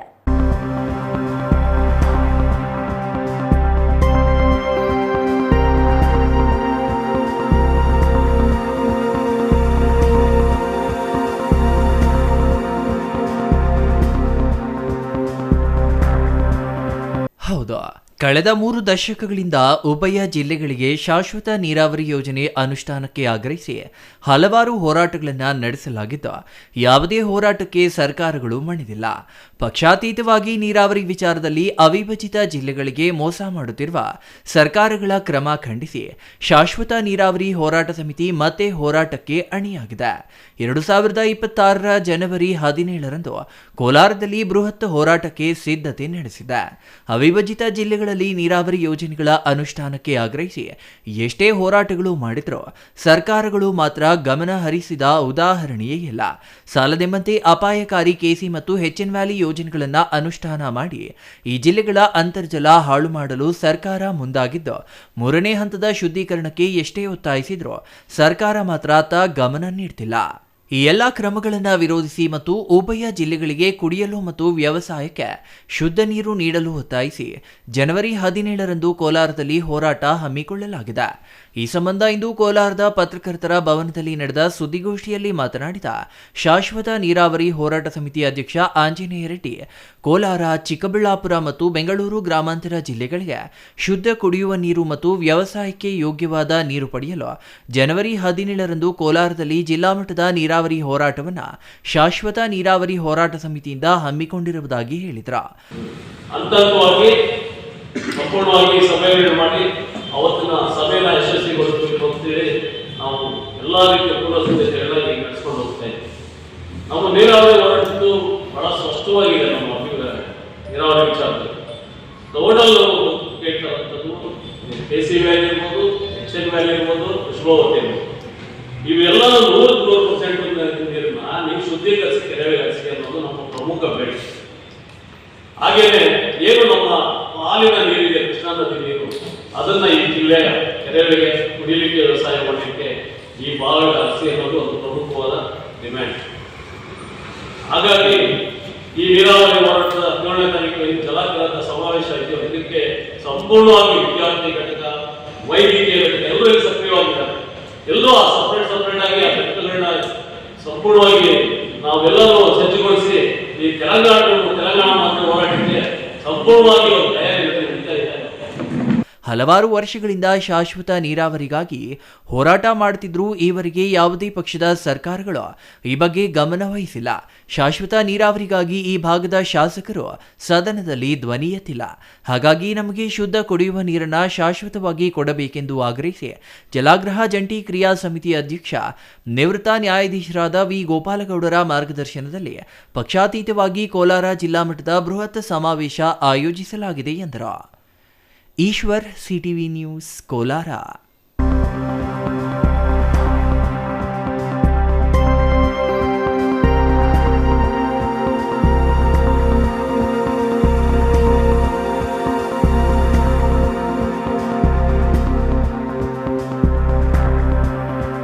ನಮ್ಮ ಬದುಕು ನಂಬಿಕೆ ಮೇಲೆ ನಡೆಯುತ್ತಿದೆ. ದೇವರು, ಧರ್ಮ ಎಲ್ಲವೂ ನಂಬಿಕೆ ಮೇಲೆ ಆಧಾರ ಪಟ್ಟಿದ್ದು, ನಂಬಿದರೆ ಎಲ್ಲವೂ ಉಂಟು, ಇಲ್ಲವಾದಲ್ಲಿ ಏನೂ ಇಲ್ಲ ಎಂದು ದೇವರಮಳ್ಳೂರು ಗ್ರಾಮ ಪಂಚಾಯಿತಿ ಮಾಜಿ ಅಧ್ಯಕ್ಷೆ ನಳಿನಾ ಮಂಜುನಾಥ್ ಹೇಳಿದರು.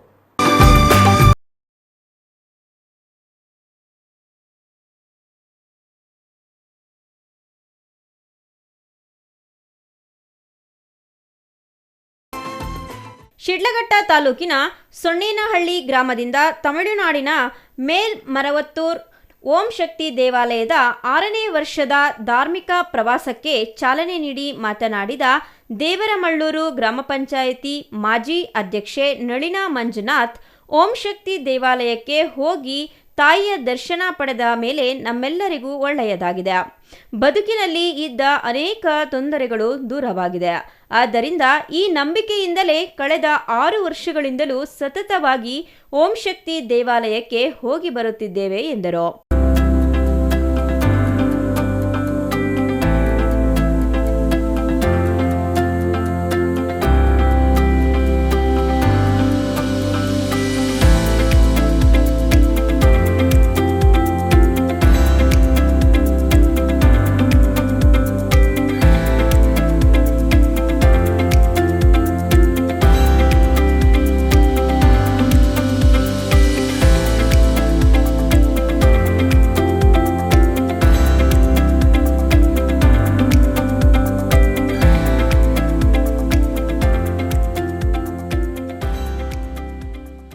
ಪ್ರತಿ ವರ್ಷ ದೇವಾಲಯಕ್ಕೆ ತೆರಳುವ ಭಕ್ತರ ಸಂಖ್ಯೆ ಹೆಚ್ಚುತ್ತಿದ್ದು, ಎಲ್ಲ ಭಕ್ತರಿಗೂ ಗ್ರಾಮದ ಮುಖಂಡ ಮಂಜುನಾಥ್ ಅವರು ಬಸ್ ವ್ಯವಸ್ಥೆ ಮಾಡಿಕೊಟ್ಟು ಅನುಕೂಲ ಮಾಡಿಕೊಡುತ್ತಿದ್ದಾರೆ. ನಮಗಷ್ಟೇ ಅಲ್ಲ, ಅವರಿಗೂ ಅವರ ಕುಟುಂಬಕ್ಕೂ ತಾಯಿ ಒಳ್ಳೆಯದನ್ನ ಮಾಡಲಿ ಎಂದು ಆಶಿಸಿದರು. 3 ಬಸ್ಗಳಲ್ಲಿ 200ಕ್ಕೂ ಹೆಚ್ಚು ಭಕ್ತರು ಓಂ ಶಕ್ತಿ ದೇವಾಲಯಕ್ಕೆ ತೆರಳಿದ್ರು. ಛಾಯಾ ರಮೇಶ್, ಸಿಟಿವಿ ನ್ಯೂಸ್, ಶಿಡ್ಲಘಟ್ಟ.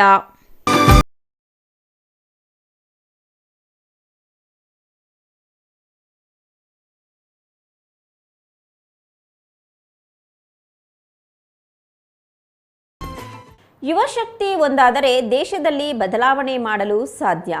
ಆದ್ದರಿಂದಲೇ ಪ್ರತಿ ಗ್ರಾಮದಲ್ಲೂ ರೈತ ಸಂಘದ ಘಟಕಗಳನ್ನು ತೆರೆಯುತ್ತಿರುವುದಾಗಿ ರಾಜ್ಯ ರೈತ ಸಂಘ ಹಸಿರು ಸೇನೆ ಕಾರ್ಯಾಧ್ಯಕ್ಷ ಟಿಆರ್ ವಿದ್ಯಾಸಾಗರ್ ಹೇಳಿದರು.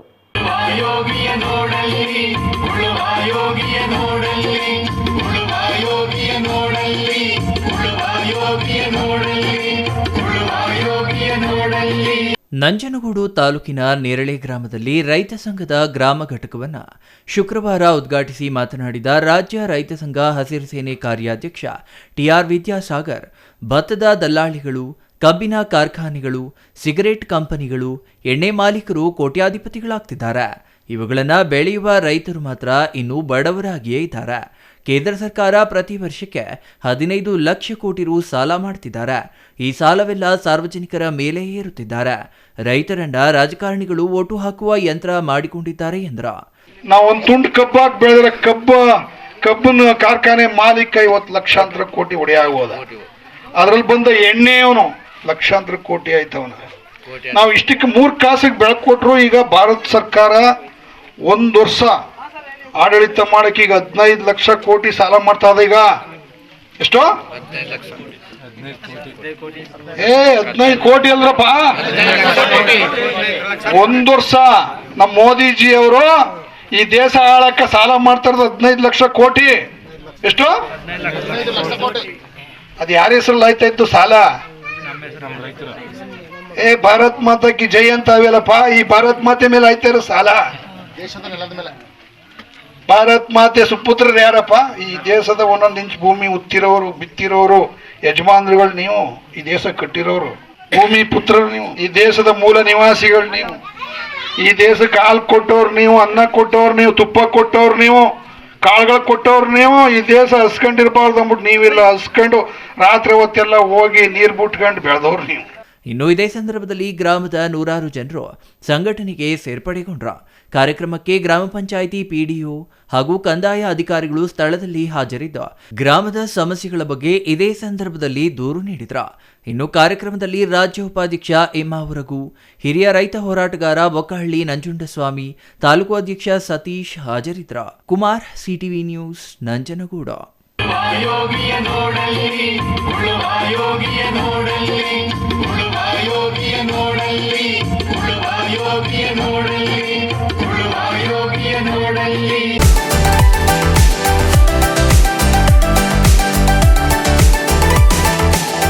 ಗೌರಿಬಿದನೂರು ನಗರದ ಎಸ್ಎಸ್ಸಿ ಪದವಿ ಪೂರ್ವ ಕಾಲೇಜು ಆವರಣದಲ್ಲಿನ ಪ್ರೊಫೆಸರ್ ಎಲ್ ಬಸವರಾಜು ಮಹಾದ್ವಾರ ನಾಡೋಜ ಡಾಕ್ಟರ್ ಎಚ್ ನರಸಿಂಹಯ್ಯ ವೇದಿಕೆಯಲ್ಲಿ ಕನ್ನಡ ಸಾಹಿತ್ಯ ಪರಿಷತ್ತು ವತಿಯಿಂದ ಹಮ್ಮಿಕೊಂಡಿದ್ದ 10ನೇ ತಾಲೂಕು ಕನ್ನಡ ಸಾಹಿತ್ಯ ಸಮ್ಮೇಳನವನ್ನು ಜ್ಯೋತಿ ಬೆಳಗಿಸುವ ಮೂಲಕ ಉದ್ಘಾಟಿಸಲಾಯಿತು.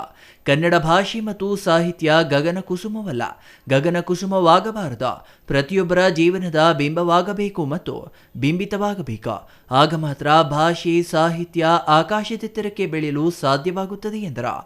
ರಾಷ್ಟ್ರೀಯ ಜಲನೀತಿಯನ್ನ ಕೇಂದ್ರ ಸರ್ಕಾರ ರಾಷ್ಟ್ರೀಯ ಜಲನೀತಿಯನ್ನ ಜಾರಿಗೆ ತರಬೇಕಿದೆ. ರಾಜ್ಯದ ರೈತರಿಗೆ ನೀರು ಬೇಕು, ಬತ್ತಿದ ಕೆರೆಗಳನ್ನು ತುಂಬಿಸುವ ಕೆಲಸವಾಗಬೇಕು. ಇದಕ್ಕಾಗಿ ರಾಷ್ಟ್ರೀಯ ಜಲನೀತಿ ಜಾರಿಯಾಗಬೇಕು. ಆಗ ಮಾತ್ರ ಕರ್ನಾಟಕ ಸಮೃದ್ಧವಾಗಲು ಸಹಕಾರಿಯಾಗುತ್ತದೆ ಎಂದ ಅವರು, ಇದರ ಜೊತೆಗೆ ರಾಷ್ಟ್ರೀಯ ಉದ್ಯೋಗ ನೀತಿಯನ್ನ ಜಾರಿಗೆ ತರಬೇಕಿದೆ ಎಂದರು.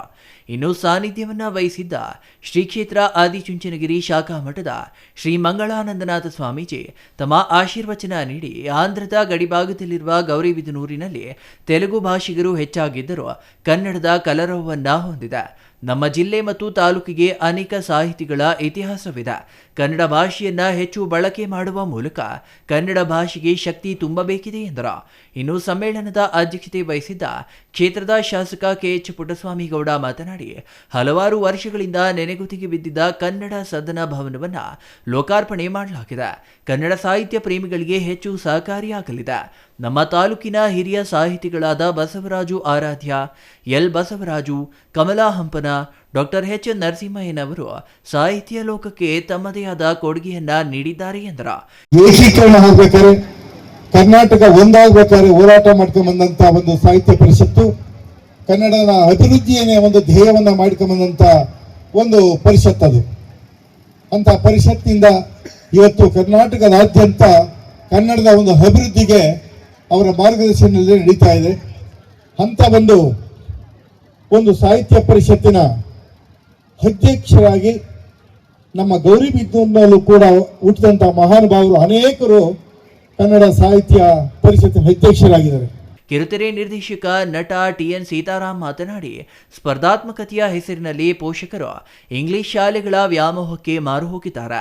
ಇದರಿಂದ ಕನ್ನಡ ಶಾಲೆಗಳನ್ನು ಮುಚ್ಚುವ ಸ್ಥಿತಿ ತಲುಪುತ್ತಿರುವುದು ವಿಷಾದಕರ ಸಂಗತಿಯಾಗಿದೆ. ಸರ್ಕಾರ ಕನ್ನಡ ಶಾಲೆಗಳನ್ನು ಆಕರ್ಷಿತವಾಗಿ ಮಾರ್ಪಾಡು ಮಾಡಬೇಕಿದೆ. ವಿದ್ಯಾರ್ಥಿಗಳು ಕನ್ನಡ ದಿನಪತ್ರಿಕೆಗಳನ್ನು ಓದುವ ಹವ್ಯಾಸವನ್ನು ಬೆಳೆಸಿಕೊಳ್ಳಬೇಕು ಎಂದರು. R Manjunath, CTV news, Gauribidanur.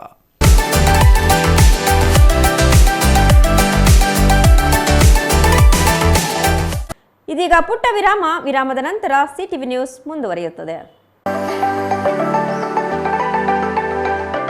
Shri Manjunatha hardware and innovations 22 ವರ್ಷಗಳಿಂದ ಮಾರುಕಟ್ಟೆಯಲ್ಲಿ ಸುದೀರ್ಘ ಪಯಣ ಮತ್ತು ಗ್ರಾಹಕ ಹಾಗೂ ಎಂಜಿನಿಯರಿಂಗ್ಗಳ ನಂಬಿಕೆಯ ಆಯ್ಕೆ. ಅತ್ಯುತ್ತಮ ಗುಣಮಟ್ಟ, ಪ್ರಾಮಾಣಿಕ ಬೆಲೆ. Engineer choices, architect choices, corporates house owners, carpenter choices, hardware dealers ಹಾಗೂ ಇನ್ನಿತರರಿಗೆ ಹೋಲ್ಸೇಲ್ ದರದಲ್ಲಿ ಸಿಗುವ ಸ್ಥಳವೇ ಶ್ರೀ ಮಂಜುನಾಥ ಹಾರ್ಡ್ವೇರ್ ಮತ್ತು ಇನ್ನೋವೇಷನ್ಸ್. ವಿವಿಧ ರೀತಿಯ ವಿನ್ಯಾಸಗಳುಳ್ಳ ಡೆಕೋರೇಟಿವ್, ಪ್ರೊಟೆಕ್ಟಿವ್, ಫಂಕ್ಷನಲ್ ಹಾಗೂ ಉತ್ತಮ ದರದಲ್ಲಿ ಗುಣಮಟ್ಟದ ಹಾರ್ಡ್ವೇರ್ ವಸ್ತುಗಳು ನಮ್ಮಲ್ಲಿ ದೊರಕುತ್ತದೆ. ವಿಳಾಸ: ರಿಲಯನ್ಸ್ ಪೆಟ್ರೋಲ್ ಬಂಕ್ ಹತ್ತಿರ, ಬಿಬಿ ರಸ್ತೆ, ಚಿಕ್ಕಬಳ್ಳಾಪುರ. ಮೊಬೈಲ್ ಸಂಖ್ಯೆ 9739393927. ಮತ್ತೊಂದು ಸಂಖ್ಯೆ 90086808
ಮಹಿಳಾ ಅಡ್ಡ ವುಮೆನ್ಸ್ ಶೋರೂಮ್ ಬದಲಾದ ವಿಳಾಸದಲ್ಲಿ ಗೌರಿಬಿದನೂರು ರಸ್ತೆ ರೆಡ್ಡಿ ಎಲೆಕ್ಟ್ರಾನಿಕ್ಸ್ ಹತ್ತಿರ ಚಿಕ್ಕಬಳ್ಳಾಪುರ ಟೌನ್.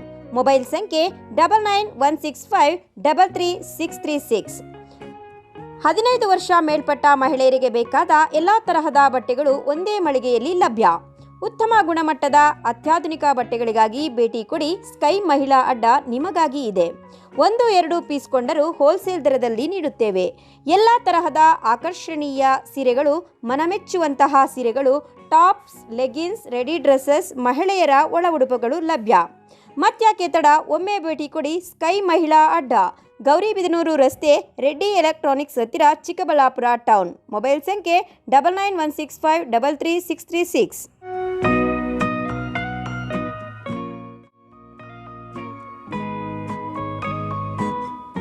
ವಿರಾಮದ ನಂತರ ಸಿಟಿವಿ ನ್ಯೂಸ್ಗೆ ಮತ್ತೊಮ್ಮೆ ಸ್ವಾಗತ. ಇದೀಗ ಸಂಕ್ಷಿಪ್ತ ಸುದ್ದಿಗಳು.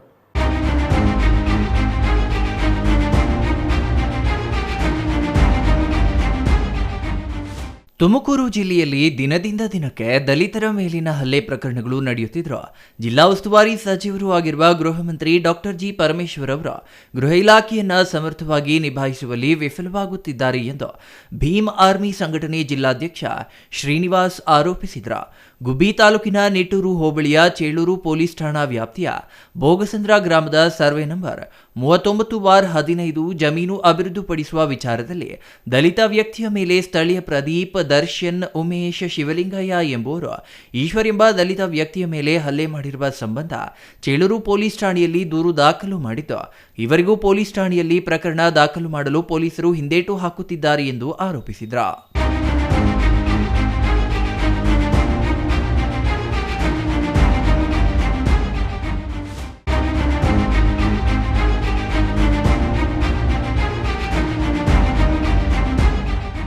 ಕ್ಷುಲ್ಲಕ ವಿಚಾರಕ್ಕೆ ಆರಂಭವಾದ ಗಲಾಟೆ ಕೊಲೆಯಲ್ಲಿ ಅಂತ್ಯವಾಗಿದೆ.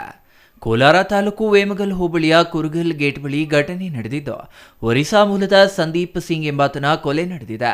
ಬೆಂಗಳೂರು ಮೂಲದ ಮನೋಜ್ ಹಾಗೂ ಬಳ್ಳಾರಿಯ ರಾಜಾರೆಡ್ಡಿ ಎಂಬುವರಿಂದ ಕೊಲೆ ಮಾಡಿರುವ ಆರೋಪ ಕೇಳಿಬಂದಿತ್ತು. ಎಲ್ಲರೂ ಒಟ್ಟಿಗೆ ಕುಳಿತು ಮದ್ಯ ಕುಡಿದು ಕ್ಷುಲ್ಲಕ ವಿಚಾರಕ್ಕೆ ಗಲಾಟೆ ಮಾಡಿಕೊಂಡಿದ್ದು, ಈ ವೇಳೆ ಸಂದೀಪ್ ಸಿಂಗ್ನನ್ನ ಚಾಕುವಿನಿಂದ ಇರಿದು ಕೊಲೆ ಮಾಡಿದ ರಾಜಾರೆಡ್ಡಿ ಹಾಗೂ ಮನೋಜ್ ಪರಾರಿಯಾಗಿದ್ದಾರೆ ಎಂದು ತಿಳಿದು ಬಂದಿದೆ. ಇನ್ನು ಸ್ಥಳಕ್ಕೆ ವೇಮಗಲ್ ಪೊಲೀಸರು ಭೇಟಿ ನೀಡಿ ಪರಿಶೀಲನೆ ನಡೆಸಿದ್ದು, ಕೊಲೆ ಆರೋಪಿಗಳನ್ನು ವೇಮಗಲ್ ಪೊಲೀಸರು ವಶಕ್ಕೆ ಪಡೆದು ವಿಚಾರಣೆ ಮುಂದುವರಿಸಿದ್ದಾರೆ.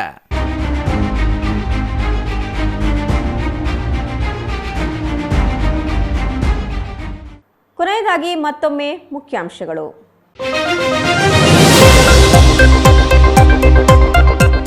ಒಂದೇ ಬೈಕಿನಲ್ಲಿ 4 ಯುವಕರ ಪ್ರಯಾಣ. ಯಮಸ್ವರೂಪಿಯಂತೆ ಅಡ್ಡ ಬಂದ ಟಿಪ್ಪರ್, ಬೈಕ್ ಹಾಗೂ ಟಿಪ್ಪರ್ ನಡುವೆ ಮುಖಾಮುಖಿ ಡಿಕ್ಕಿ, 4 ಯುವಕರು ಸ್ಥಳದಲ್ಲೇ ಸಾವು. ಕಾಣೆಯಾಗಿದ್ದ ಕಾಲೇಜು ವಿದ್ಯಾರ್ಥಿ ಶವವಾಗಿ ಪತ್ತೆ, ಪ್ರೀತಿಸುತ್ತಿದ್ದ ಯುವತಿ ಕಡೆಯವರಿಂದ ಕೊಲೆ ಆರೋಪ, ಬಾಲಕನ ಪೋಷಕರಿಂದ ಬಾಲಕಿ ಸಂಬಂಧಿಕರ ವಿರುದ್ಧ ದೂರು. ಟಿಪ್ಪರ್ ಹಾಗೂ ಬೈಕ್ ನಡುವೆ ಅಪಘಾತ, 4 ಸಾವು ಪ್ರಕರಣ. ಸಿಎಂ ಸಿದ್ದರಾಮಯ್ಯ ಸಂತಾಪ, ತಲಾ 5 ಲಕ್ಷ ಪರಿಹಾರ ಘೋಷಣೆ. 4 ಯುವಕರ ದುರ್ಮರಣ ಹಿನ್ನೆಲೆ ಮೃತರ ಕುಟುಂಬಸ್ಥರಿಗೆ ಶಾಸಕ ಪ್ರದೀಪ್ ಈಶ್ವರ್ ಸಾಂತ್ವನ. ಬೈಕ್ ಹಾಗೂ ಟಿಪ್ಪರ್ ನಡುವೆ ಅಪಘಾತ, 4 ಸಾವು ಪ್ರಕರಣ. ಮೃತ ಕುಟುಂಬಸ್ಥರಿಗೆ ಸಾಂತ್ವನ ಹೇಳಿದ ಸಂಸದ ಡಾಕ್ಟರ್ ಕೆ ಸುಧಾಕರ್, ಮೃತರಿಗೆ ಪರಿಹಾರ ನೀಡಲು ಪ್ರಧಾನಿ ಮೋದಿ ಅವರಿಗೆ ಮನವಿ ಮಾಡಿರುವುದಾಗಿ ಹೇಳಿಕೆ.